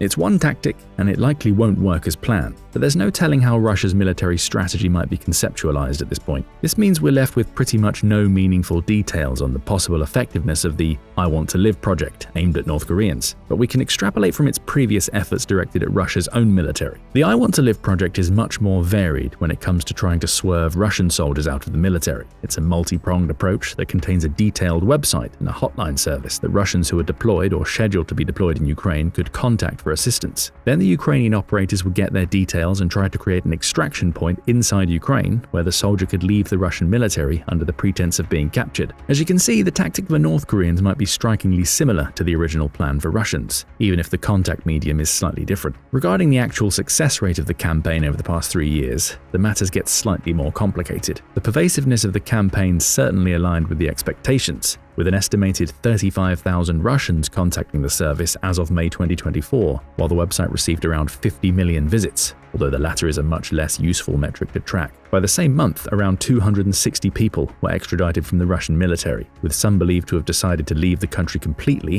while others plan to return to Russia when the war ends. Still, 260 out of 35,000 is not a particularly good exchange rate, considering that the campaign has been running for slightly over 2 years at that point. If we extrapolate the number to the reported 10,000 North Korean troops, we can get an estimate of around 75 people taking them up on the offer, if the rates are the same. Of course, these numbers won't mean much in a practical scenario. North Korean troops are in much different condition and circumstance, making their responses impossible to predict with any kind of certainty. But Ukraine being willing to try to save as many people as possible from going to war in the first place shows just how much trust they have in the program working. Even if only a few dozen people actually leave the Russian army and sign up for asylum in Ukraine, those still constitute lives saved in the long run. Then there's the possibility of crowd mentality working in Ukraine's favor. North Koreans are likely going to be deployed to the front line in Kursk soon, at which point they'll start getting pummeled, figuratively, by the psychological warfare tactics the Ukrainians are using. The constant exposure could lead to a few people deserting for greener pastures. After that, if Ukraine redoubles its efforts to showcase the initial success, more and more people might start following in those first few footsteps, and bit by bit Ukraine could undermine North Korea's presence in Russia from the inside. At that point, Putin will be left with one fewer option to use in the war, which only leaves him weaker on the global stage. But what do you think? Will Ukraine manage to score a small win with its psychological warfare plans? How many North Korean soldiers will defect to Ukraine? Only a fool would risk making Kim Jong-Un mad, and it looks like Putin just did. Rumors are swirling that Russian forces are using North Korean soldiers as cannon fodder, pushing them to the front lines with barely a plan, let alone weapons. These troops, supposedly assured they'd be safe in defensive positions, are instead getting thrown into battles as disposable manpower against Ukrainian artillery and drones. If true, it's a ruthless move that could lead to serious backlash from Kim Jong-un himself. What happens when one of the world's most unpredictable leaders discovers his soldiers are being sacrificed in Russian conflicts? Today we're diving into the explosive consequences of North Korean soldiers fighting and dying in Russia, and what it means for Putin's risky new alliance. But first, it's worth noting that while the issue of North Korean troops in Russia and/or Ukraine is considered a reality by Ukrainian and Western media, North Korea has danced around the claim that there are North Korean troops in Russia. On October 25th, DPRK Vice Foreign Minister in charge of Russian affairs, Kim Jong-Un, said, "If there is such a thing that the world media is talking about, I think it will be an act conforming with the regulations of international law." What Kim is referring to, of course, is a comprehensive strategic partnership agreement between the DPRK and Russian Federation that was agreed between Vladimir Putin and Kim Jong-un during Putin's visit to Pyongyang in June. This agreement has now completed its journey through the Russian government. After passing the lower house on October 24th, a day before Kim's comments, it quickly received approval from the upper house, the Federation Council, and has now been signed into effect by Putin, making it official. But here's the kicker. Buried in Article 4 is a clause that takes this alliance to a whole new level. The agreement's Article 4 is essentially a mutual defense pact, much like NATO's Article 5, which compels both parties to come to each other's aid militarily in the case of an invasion. Ukraine's invasion of the Kursk region fits that bill, meaning that in terms of the agreement, North Korean troops not only have a right to be in Kursk, but an obligation. A day after Kim's statement, at an informal UN Security Council meeting in New York City, Kim Ha-il, the first secretary of North Korea's permanent mission to the UN, said, "With regard to the accusations against the DPRK, they are nothing but dirty maneuvers of the US and its followers to disguise their crimes, to instigate the protraction of the Ukraine crisis by supplying Ukraine with all kinds of lethal weapons prohibited by international law, including cluster bombs." And that's about as much as the North Koreans have had to say on the matter, officially. The Russians, for their part, have neither confirmed nor denied the stories either. In a bit of dark trolling, on October 21st, a group of Russian Armed Forces soldiers raised the North Korean flag from their dugout in the Pokrovsk direction, causing a huge stir in Ukrainian telegram channels like Ukrainian. The head of the Ukraine Center for Countering Disinformation, Andriy Kovalenko, had to quickly step in to shut down the rumor, urging people not to fall for what he called Russian psychological operations. Russian President Vladimir Putin took a similar tone at the press conference after the BRICS summit in Kazan on October 24th. Replying to a US journalist's question about alleged satellite images of DPRK troops, he said, "Satellite images, well, that's something serious. If there are images, then they are a reflection of something." He then remarked, "We ratified our Treaty on Strategic Partnership, which contains Article 4, and we have never doubted the fact that North Korean leadership is very serious about commitments to us. But as for what and how we do, it's for us to decide after holding talks with North Korea." On October 31st, Vasily Nebenzia, Russia's permanent representative at the UN Security Council, was even more blunt. "Even if we imagine that everything our Western colleagues claim about military cooperation between Russia and the DPRK suddenly turns out to be true, why are the United States and its allies trying to impose on the whole world the rotten logic that they have the right to help the Zelensky regime, mobilizing all their military and intelligence potential for this, while Russia's allies do not have the right to do this?" So neither Russia nor North Korea are holding their cards close to their chest. Both claim there's no hard evidence of actual North Koreans in battle, so they can afford to carry on in the same way. Basically, their counter-argument to the idea of North Koreans actually fighting in Kursk or Ukraine falls into the category of, "Trust me, I'm from the government." But what about that video? Based on satellite imagery provided by South Korea and geolocated videos on Kyiv Post, it seems certain that a significant number of North Korean troops are indeed on Russian soil. On October 18th, 2 videos emerged allegedly showing Korean soldiers in Russia speaking Korean with an accent atypical in the south, according to the Kyiv Post. The videos show Koreans in training exercises and collecting equipment, clad in Russian military uniforms. The Kyiv Post also cited Ukraine's Center for Strategic Communication and Information Security's claim that the second video was taken at a training ground in the town of Sergeyevka in Russia's Primorsky Krai. They added that they had established through geolocation that the first video was also taken at the same facility. Those videos seem to corroborate the evidence presented the day before by Seoul's National Intelligence Service, or NIS. They showed a series of satellite images of a concentration of troops deployed to Russia. These consisted of 1,500 North Korean special forces from the areas near Chongjin, Hamhung, and Musudan, who had been transported by 4 landing ships and 3 escort ships belonging to the Russian Pacific Fleet between October 8th and October 13th, marking the first time that the Russian Navy has entered North Korean waters since 1990. The agency said the North Korean troops were dispersed in multiple bases in Russia's Far East, including Vladivostok, Ussurisk, Khabarovsk, and Blagoveshchensk, and claimed that they were issued fake ID cards of residents of the Yakutia and Buryatia regions of Siberia, on top of Russian uniforms and weapons in a bid to conceal their identity. The report also stated that the troops were expected to be deployed on the front lines as soon as they complete their adaptation training. The The same report stated that in early August, the presence of Kim Jong-sik, Pyongyang's first vice director of the munitions industry department and a key figure in the country's missile development, had been discovered. He had been visiting a North Korean KN-23 missile launch site near the Russian-Ukrainian front several times, accompanied by dozens of North Korean military officers. That correlates with an October 10th story in The Guardian, which cited unnamed Ukrainian sources that there were dozens of North Koreans behind Russian lines, in teams that provided support for the launcher systems for KN-23 missiles. The article also reported that the Ukrainian military had said that they had destroyed North Korean ammunition in a strike on a depot in the Bryansk region, 75 miles from the Ukrainian border. That incident came after a Kyiv Post report that more than 20 soldiers were killed in an October 3rd Ukrainian missile strike on Russian-occupied territory near Donetsk. The death toll reportedly included 6 officers from North Korea who came to confer with their Russian counterparts, according to intelligence sources. 3 more North Korean servicemen were wounded, the sources said. More recently, on October 24th, the main intelligence directorate of Ukraine reported that the first North Korean soldiers arrived in the Kursk region. One day earlier, US Defense Secretary Lloyd Austin said, "We're seeing evidence that North Korean troops have gone to Russia. What exactly they're doing is left to be seen." Then on October 26th, Spanish newspaper El Pas reported that Ukrainian forces had already targeted buildings in the Russian region of Kursk, where North Korean troops are believed to be stationed. They cited yet another source, in this case a member of the Ukrainian State Border Guard. On October 28th, Andriy Yermak, a top aide to Ukrainian President Volodymyr Zelensky, declared, "We are at war with North Korea." Mark Rutte, NATO Secretary General, seemed to agree.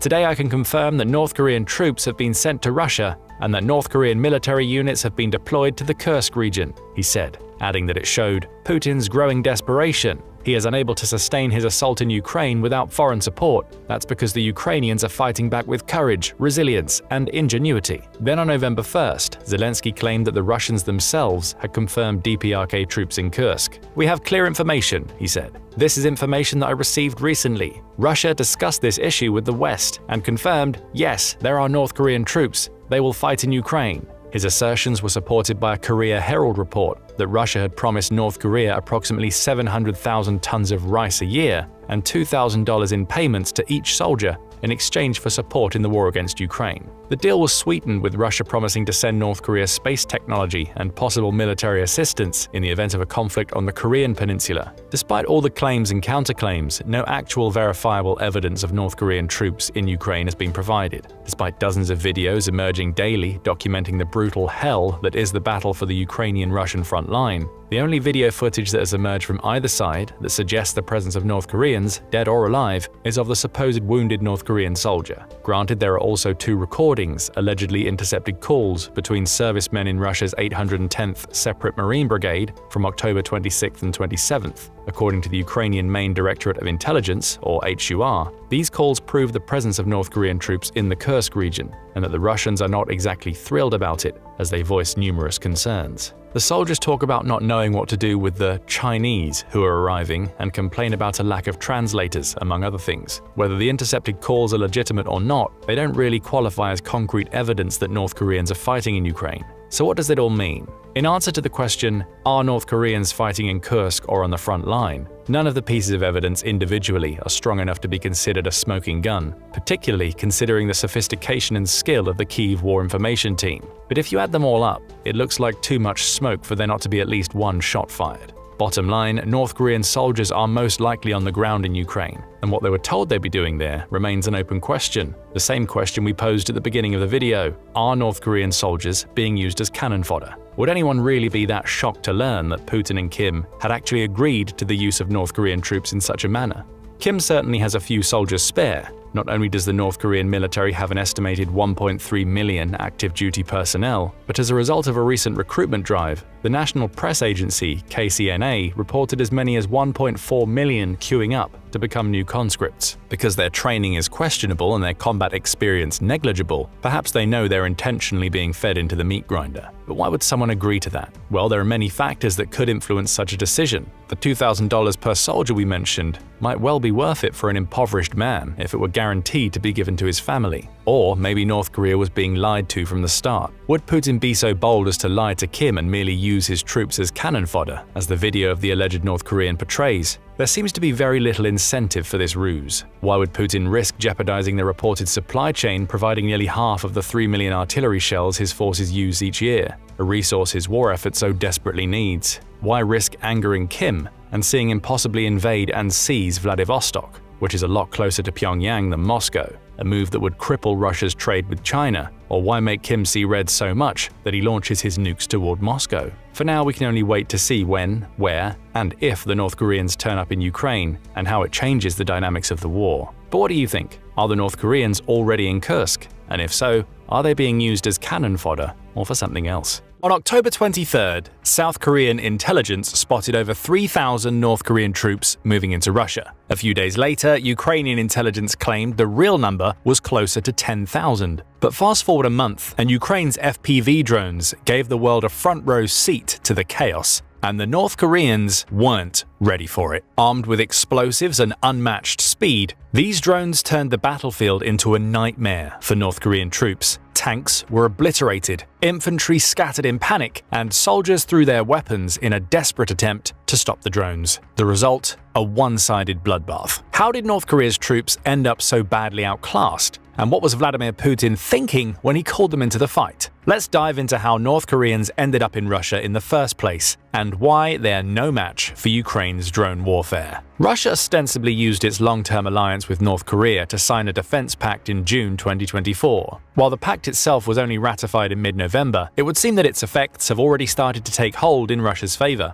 The exact wording of the defense pact, which was publicly released by North Korean media shortly after the initial signing, indicated that both countries would be obligated to come to the other's defense if their territory was being directly threatened. Whether it was by design or sheer coincidence, Russia got the justification to call on their North Korean allies just a few months after the pact was signed. With their invasion of Kursk, the Ukrainian military stepped foot in Russian territory for the first time during the war. While the initial response from the Kremlin was relatively muted and often contradictory, the Russian government immediately started calling Ukrainians terrorists and claimed that this constituted a direct violation of Russia's territorial integrity. While the rest of the world pondered the hypocrisy of the claim, Putin wasted no time in trying to bully Ukraine and NATO as much as possible. The fact that Ukraine invaded Russia represented a crossing of one of Russia's infamous red lines, which would theoretically allow Russia to respond to conventional warfare with nuclear weapons if they considered it justification. Of course, August saw no nuclear response, but plenty of threats to do so if Ukraine didn't retreat. When Ukraine continued its slow but sure advance deeper into Kursk, NATO realized that Putin's threats about that particular red line were nothing but hot air. In turn, the alliance redoubled its efforts to provide more effective military equipment to Ukraine. A month after the Kursk invasion, Russia started its counteroffensive. But considering that the bulk of Russia's efforts were focused on the long-term front line in Donbass, they would have to divest some of their troops from the front and use them in Kursk. On paper, Russia still maintained a healthy numerical advantage over Ukraine and could, in theory, fight on both fronts at once. Realistically, the front in Donbass had practically stalled by August, with Russia being hard-pressed to send more forces to make any progress. This resulted in the counteroffensive in Kursk needing different resources, something that wouldn't cost Russia as much as sending experienced contract soldiers to the region. One of the first options, conscripts, was unlikely. This was because conscripts were partially responsible for the Kursk invasion getting as far as it did. With a lack of general training, equipment, and precise orders, the Russian conscripts that were stationed in Kursk when the invasion started simply retreated or surrendered before the oncoming Ukrainians. The Ukrainian prisons responsible for processing captured Russian soldiers stated that a vast majority of conscripts reported that they had received only a few weeks of training and basic equipment.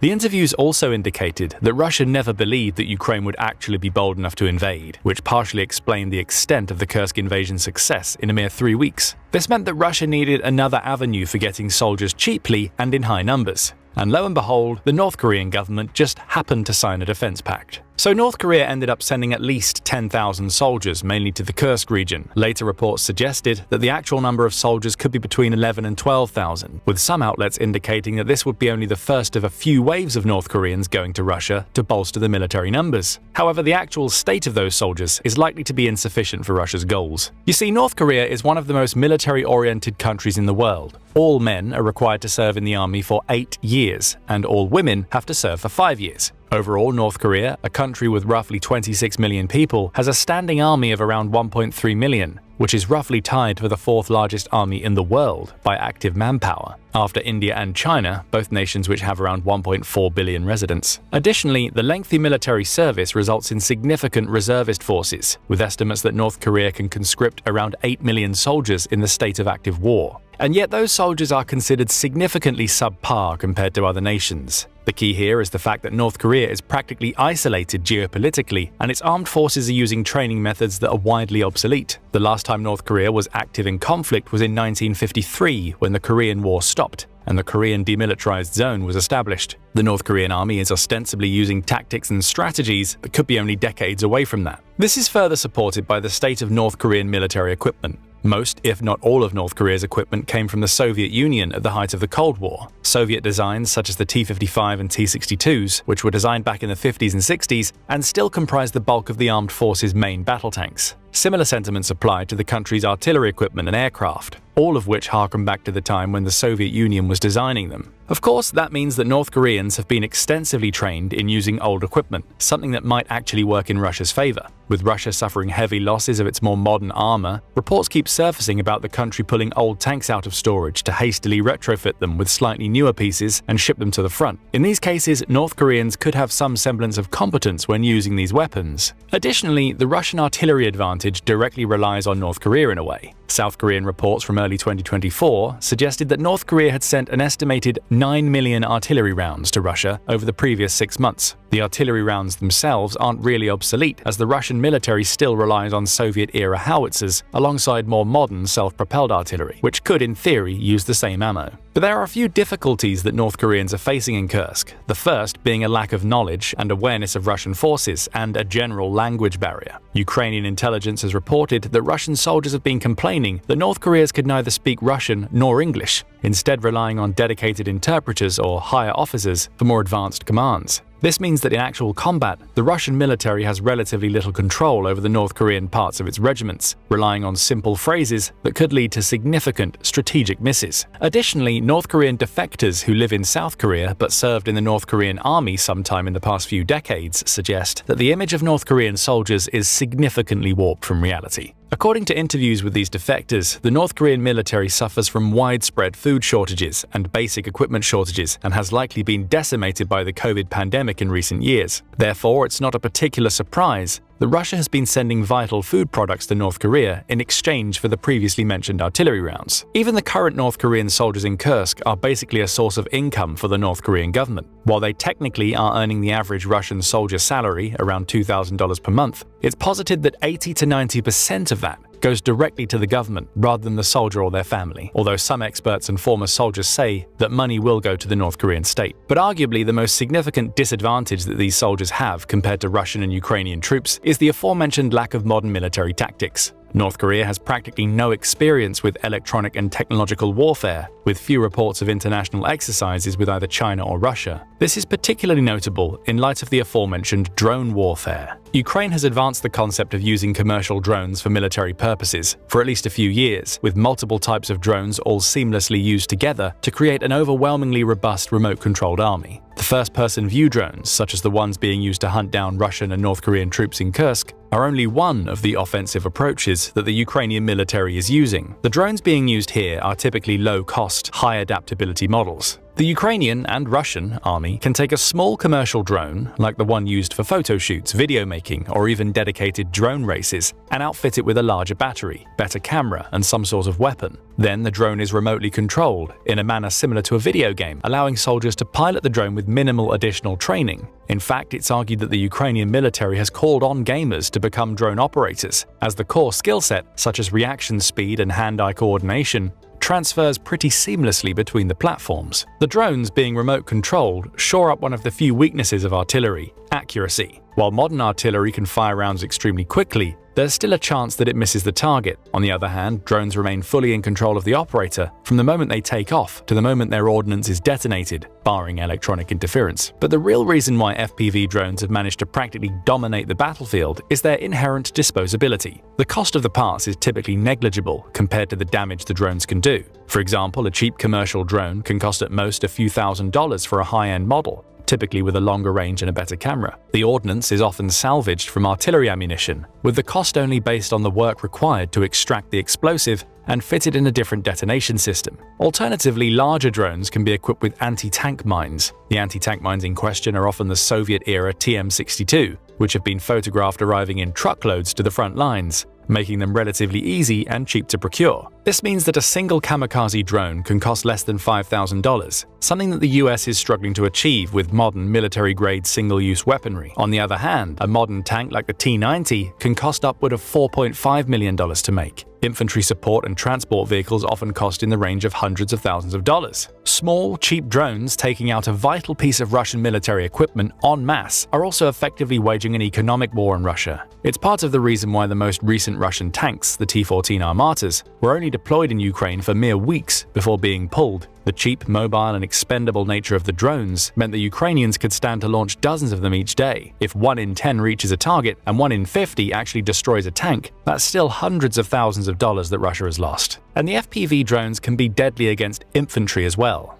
A grenade or artillery round doesn't have to hit a human directly to kill them. Oftentimes, the detonation radius of a dozen feet is enough to kill or severely injure a soldier, and modern squad-based tactics, particularly the ones used by Russia and North Korea, mean that soldiers are unlikely to be alone. Therefore, a single drone can be easily used to take out multiple troops simultaneously, all the while transmitting vital tactical information back to the Ukrainian army. This is exactly what's been happening in the videos shown by Ukrainian intelligence and social media. But the FPV drones are only part of the equation. Ukraine also uses various drones for surveillance and range extension. These larger drones are often custom-made, based on larger agricultural and transport drones that are widely available on the market, particularly from China. With the ability to hover hundreds of meters above ground, the drones provide a real-time bird's-eye view of the surroundings. Meanwhile, the FPV drones are deployed to hunt down the targets in sight. By combining long-range and short-range surveillance capabilities of the drones, the Ukrainian army can create significant pressure on the ground without risking any of its forces. Granted, Russia has also co-opted similar technology, and the drone war has effectively made operators much more lucrative and vital for military operations than practically any other type of soldier. In some cases, the effectiveness of a drone operator squad is so great that the militaries create dedicated hunting missions to eliminate them. One such mission was aimed at taking out the famous Moisey or Moses, a Russian drone operating squad commander who was responsible for Ukraine losing over 400 soldiers and 50 vehicles. The mission's success was widely celebrated by the Ukrainian army and allowed it to stave off the Russian advance in the region for a few days, since the former's land forces could take more favorable defensive positions. The threat of drone warfare on North Korean troops was estimated to be significant, with Ukrainian intelligence reporting that they expect a 90% casualty rate for North Koreans deployed in Kursk. That means that out of the 11,000 soldiers that should hit the front lines in the region within a few weeks, only slightly more than 1,000 would survive the next few months. The high casualty rate is only expected to rise in the coming weeks, as Russia in general has been losing more and more soldiers each month. For example, September was considered one of the deadliest months of the war at that point, being the 5th consecutive month when the daily casualty rate for Russians exceeded 1,200 soldiers. Then October came and shattered the record, with the Russian army losing over 1,500 soldiers on most of the days. And those 2 months were before the North Korean soldiers actually started fighting with the Russians. While the Ukrainian intelligence suggested that the troops were present in Kursk as early as October 16th, it's assumed that most of the soldiers needed to undergo weeks or possibly months of extra training. That's a significant amount of time for the Russian military to only use whatever soldiers it has at its disposal, considering the accelerating rate of losses it's incurring. On one hand, that means Russia is desperate for the North Korean soldiers to enter the fray. By deploying these soldiers in Kursk, the bulk of the Russian army could remain on the main front line in Donbass. The Donbass front line has seen increased fighting and some success for the Russian army over the past few months. Somewhat surprisingly, the Russian forces have managed to push deeper into Ukrainian territory since September, taking as much territory in 3 months as they did in the preceding 7.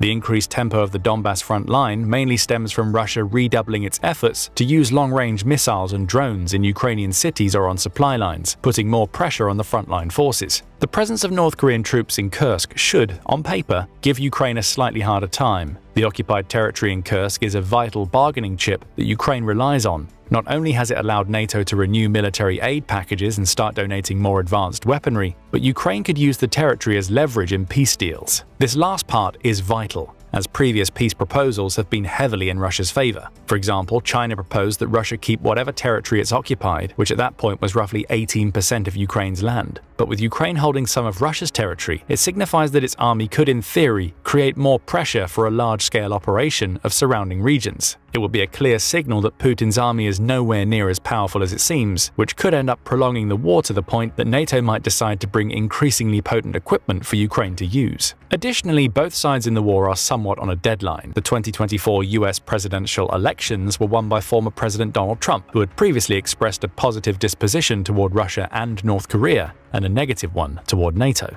The inauguration day is scheduled for January 20th, meaning that the current administration of President Joe Biden has only several weeks to create as much impact as possible in Ukraine. However, the situation in the war is not as black and white as it first seems. Trump's favoritism toward Putin was primarily based on the fact that Russia had geopolitical and economic leverage and influence. But after the war in Ukraine started and Russia began suffering heavy losses, this might no longer be true, or at least true enough for Trump. Additionally, Trump was critical of NATO members refusing to allocate enough of a budget for their national militaries. While this was true in 2020, when most of NATO was under the recommended 2% of GDP for national defense, most countries have actually stepped up their contributions. Furthermore, Central European countries such as Poland and Germany have created long-term plans to significantly increase their army presence. Finland and Sweden have also joined the alliance in the meantime, heavily boosting the alliance's economic and military potential, considering that both countries have modern weapon research capabilities and Finland has allowed the US to use its military bases. All of these factors mean that there's no telling what Trump might do in regard to current policies that allow Ukraine to be fueled by NATO weapons. The territory in Kursk is one of Putin's greatest weaknesses, and he might decide to speed up the war or use significant firepower to retake it. Which brings us back to the North Korean troops.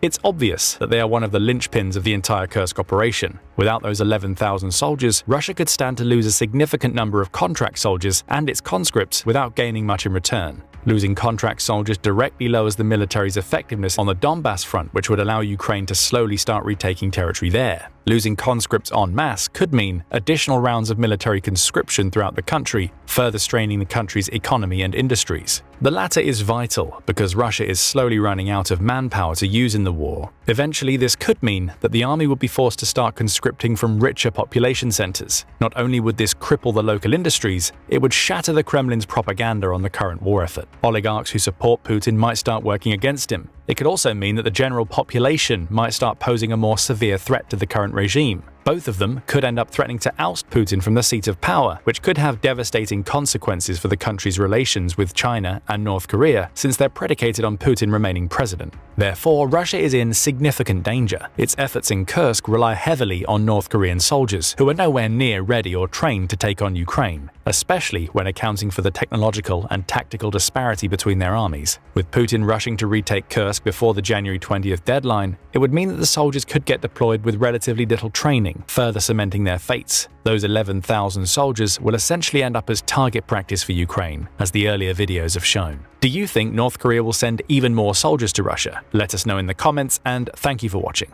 For thousands of North Korean soldiers, being sent to fight Ukraine wasn't described as grimly as it should have been. To most of them, this journey probably felt like a rare opportunity. It represented a ticket out of relentless hunger, crippling poverty, and the suffocating control of their government. They saw being sent to train in Russia as a path to freedom, even a chance to taste life beyond the borders of their closed-off world. What they found instead was pure horror. Russian President Vladimir Putin's war machine has already started using them as nothing more than cannon fodder. Young, untested, and utterly disposable, North Korean soldiers have been sent straight to the deadliest front lines, making the country they left behind now seem like a refuge, no matter how bleak life was there. For many, their only way back home from Russia is in a body bag. North Korean Supreme Leader Kim Jong-Un has made a deal with the devil, and their lives are the price. But exactly how many lives are we talking about?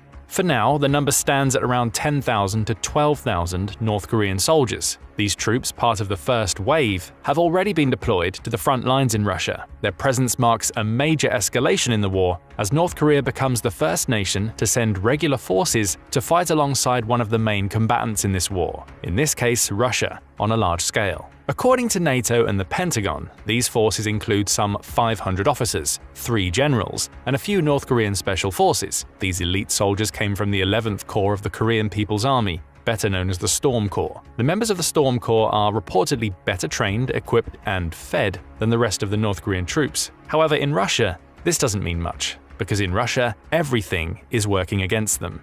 Let's start with the most obvious one, the language barrier. Communication between North Korean and Russian troops has been nothing short of a mess. Reportedly, there's one translator for every 30 soldiers, which makes coordination incredibly difficult. Imagine being in the middle of a firefight, needing clear, split-second commands, and instead, you're stuck trying to understand a foreign language. Orders are delayed, misunderstood, and often totally lost in translation. Mick Ryan, a retired Australian general, doesn't mince words. This kind of communication gap can and will be a problem during combat operations. Without enough translators and liaison officers, these soldiers are at serious risk, a deadly risk. And even basics are a struggle. Reports say that the North Koreans were given a crash language course, around 100 Russian military terms like fire and in position. But let's be real, that's nowhere near enough for complex battle commands. So they're left trying to piece together half-understood words, hoping to get it right while the Ukrainian forces wait to exploit every misstep. And the Ukrainians are well aware of this opportunity. Ukrainian intelligence has already flagged this language barrier as a weak spot,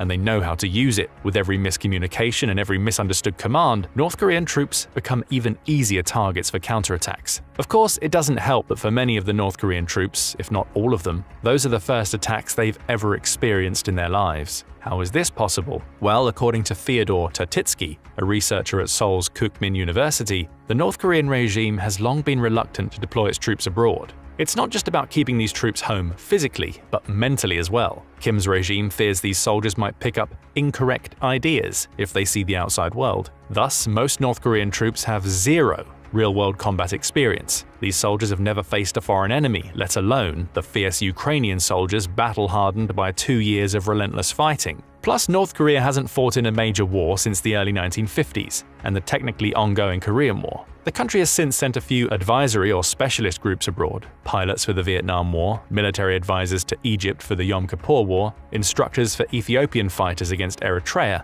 but never a substantial ground force. As a result, North Korean forces are more accustomed to parading for propaganda than fighting in live combat. But let's put real-world combat experience aside. Training can surely help North Korean troops navigate Ukraine, right? Well, not exactly. North Korea's military is notoriously out of touch with the demands of modern warfare. Many soldiers spent far more time digging, farming, or performing construction work than they do preparing for war. They do take part in grueling physical endurance drills and show off their strength for propaganda purposes, like breaking light bulbs with their bare hands or bending metal rods for state-run television, but that's about it. David Maxwell, a retired US Army Special Forces colonel, points out that North Korea's forces lack modern equipment and resources, and even the country's elite units, while better trained than the average soldier, are nowhere near the caliber of Western special forces. Plus, these special units have been primarily trained to prevent a coup at home, not engage in a sprawling and unpredictable battlefield like Ukraine. Then there's the equipment issue.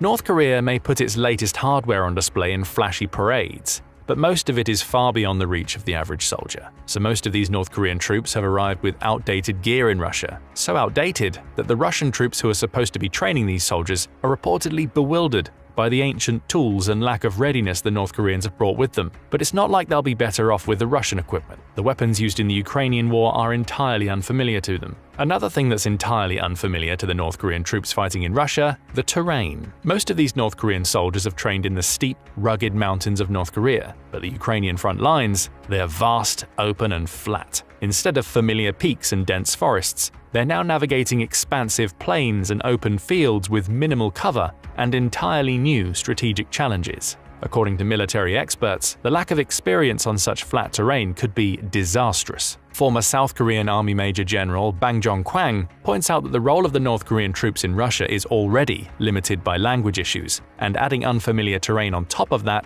only makes things worse. Ukraine's military intelligence agency, the GUR, has noted that while North Korean forces are armed with hardware like anti-tank missiles and rocket launchers, their effectiveness may be hampered simply because they're wildly out of their element. Even with advanced weaponry, these troops are used to guerrilla-style tactics suited to their home terrain, not the open-field maneuvers critical in Ukraine. But it's not just the terrain they're unprepared for. These soldiers are young, too young. Most of them are in their teens or early 20s, barely out of childhood. They've never even stepped outside the confines of the Hermit Kingdom, let alone seen the violence of a real war. Their lack of life experience, coupled with minimal combat training, leaves them vulnerable in the chaos of a war that they're ill-equipped to understand or endure. That's why seeing these undersized North Korean soldiers preparing for battle in a video released by Ukraine caused nothing but sorrow and worry among North Korean defectors. One of them simply stated that this scene made his heart ache. But it gets even worse. These soldiers aren't just too young, they also might be in shockingly poor health. Reports from North Korea suggest that the country's soldiers often battle chronic diseases that could leave them vulnerable on the battlefield, and none of them have seen combat before. South Korean researchers have documented disturbing health trends among North Korean defectors, including widespread cases of chronic hepatitis B and C,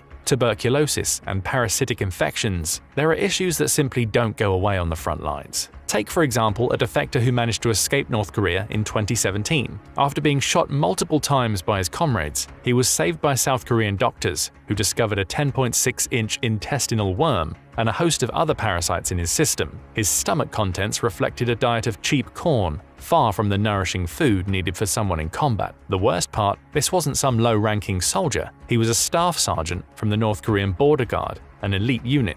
If this is the condition of even their best, imagine what the average soldier looks like. So in Russia, the North Koreans aren't just fighting an enemy, they're also likely fighting their own bodies, weakened by a regime that cares little for their well-being. Even worse, they've been sent to a regime that probably cares even less, if that's even possible. That's why some North Korean soldiers are reportedly being fed dog meat in Russia. Yes, you heard that right, dog meat. According to the German newspaper Bild, Russian soldiers have been seen in videos handling cans with the words "Nurongi dog meat" written on them in Korean letters. Now, Nurongi refers to a specific breed of dog in Korea, a medium-sized brownish Spitz that, in North Korea, is seen as food. Still, it's hard to stomach the thought of soldiers being fed something that would be anathema to most people, let alone under the guise of military rations. But if you think the Russians have fumbled the food for their North Korean comrades, wait until you hear about the organization. Ever since reports started to emerge about North Koreans fighting for Russia, there have been a plethora of questions. Will the North Koreans deploy rank-and-file soldiers alongside their command structures? Will they operate autonomously or be integrated into Russian units? And most critically, what tasks will they be assigned? So far, we've got some answers to these questions, and they all seem to be worst-case scenario for the Koreans.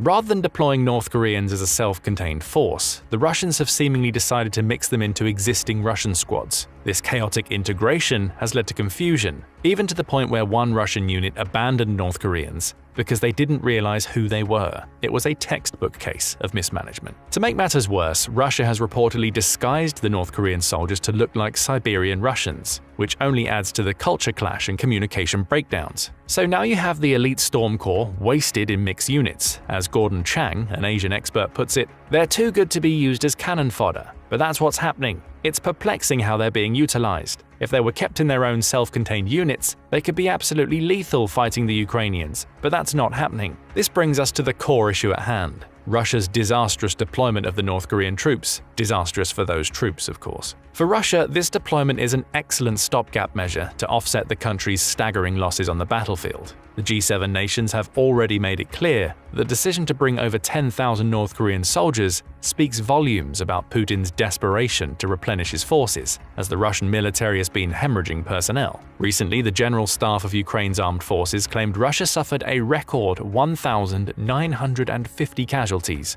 on November 11th, the country's worst single-day losses since launching the full-scale invasion in February of 2022. One of the major reasons for these staggering losses is Ukraine's incursion into Kursk. And do you want to guess where most of the North Korean soldiers have been deployed? That's right, Kursk. Even though over 30,000 Russian troops have already been diverted to the region, the Kremlin has also sent the North Koreans to bolster the defense and assist in regaining lost ground. Their primary task is to help Russia meet a new deadline set by Putin to recapture this region by February 2025. You'll find the North Korean soldiers near the Ukrainian border in areas that have already seen intense combat, and this is where the true tragedy of their deployment comes to light. Despite being sent to reinforce Russian forces, the North Korean troops are little more than cannon fodder. According to US Secretary of State Antony Blinken, these troops have been trained to operate artillery drones, as well as to conduct basic infantry operations like trench clearing. However, their lack of real combat experience and the unfamiliar terrain they're thrust into makes their prospects grim. They're being deployed to the most dangerous, high-casualty areas, where their role is little more than to absorb fire and act as a buffer for more experienced Russian soldiers. This cruel reality is echoed by experts, who note that while casualties are a natural part of any war, there's no strategic value in sending inexperienced and undertrained soldiers to the front lines to gain combat experience. This means that these young soldiers are nothing more than disposable assets, their lives being sacrificed for the sake of temporarily staving off Russia's mounting losses. And if Russia's meat grinder continues at the current rate, they'll all be dead within weeks. But luckily for Putin, there's plenty more where they came from. North Korea's army is vast, with over 1.3 million active duty soldiers and an additional 500,000 in reserves. This figure makes it one of the largest standing military forces in the world. This already massive force is bolstered by Kim's strategy of mass mobilization, drawing on a third of the country's 26 million population in one form or another for military service. And remember, all of these soldiers are willing to die on command, even if the cause they're dying for is utterly foreign to them. But why? The key reason as to why North Korean soldiers are willing to sacrifice their lives in the name of a foreign war is the deep indoctrination they experience from a young age. You see, North Korean soldiers are trained to be unflinchingly loyal to Kim's regime, often from the time they're children. Essentially, they're taught that dying for their leader is the ultimate act of patriotism. Even their school textbooks urge them to prove loyalty by volunteering to be targets in hypothetical artillery strikes. This blind loyalty is ingrained in them so deeply that the idea of sacrificing themselves, even for a cause as distant as Russia's war in Ukraine, is seen not only as acceptable, but as an honor. For these soldiers, going to Russia isn't just about fighting a war, it's about earning glory. It's an opportunity to potentially come back as heroes, with the prospect of bringing cash and honor to the regime. As reported, North Korean troops are being paid around $2,000 per month for their service. This is an astronomical sum for these individuals, given that the rest of the North Korean population lives on just a few dollars a month. Obviously, their deployment also funnels significant funds to Kim's regime, which is desperate for foreign currency amid economic sanctions and internal instability. Former soldiers like Ryu Song-hyun, who defected from North Korea, recounted the conditions that many of these soldiers face back home for the Wall Street Journal. Back home, he said, they face only harsh living conditions and limited food. That's why many soldiers see the opportunity to fight in a foreign land, even with the likely consequence of death, as a more attractive alternative to a life of grinding poverty and hunger. Ryu himself, in reflecting on his time before defecting, notes that if he had been sent to Russia, his first response would have been, "Thank you." Gratitude for the potential of receiving better food and conditions than he would expect to find back home. Now, of course, we know these expectations are nothing but a pipe dream, but the North Koreans don't. And even if they do understand that they will be sent to die, for them, it's part of their unquestioning loyalty to the Kim regime. This makes them the ideal cannon fodder for Russia, cheap but dedicated labor to throw into the meat grinder of war. The worst part is that their sacrifice will hardly make any difference. Sure, the presence of 12,000 troops might sound like a big number, but military experts are quick to point out that it's barely a blip in the broader conflict. In the end, the only thing that truly benefits from the death of North Korean soldiers is the regime. But will Kim continue feeding Russia's merciless meat grinder? That's the question we now ask you. Will all the much-needed cash and weapons from this deadly alliance keep Kim satisfied, or will he eventually become furious as the price of bloodshed grows too costly?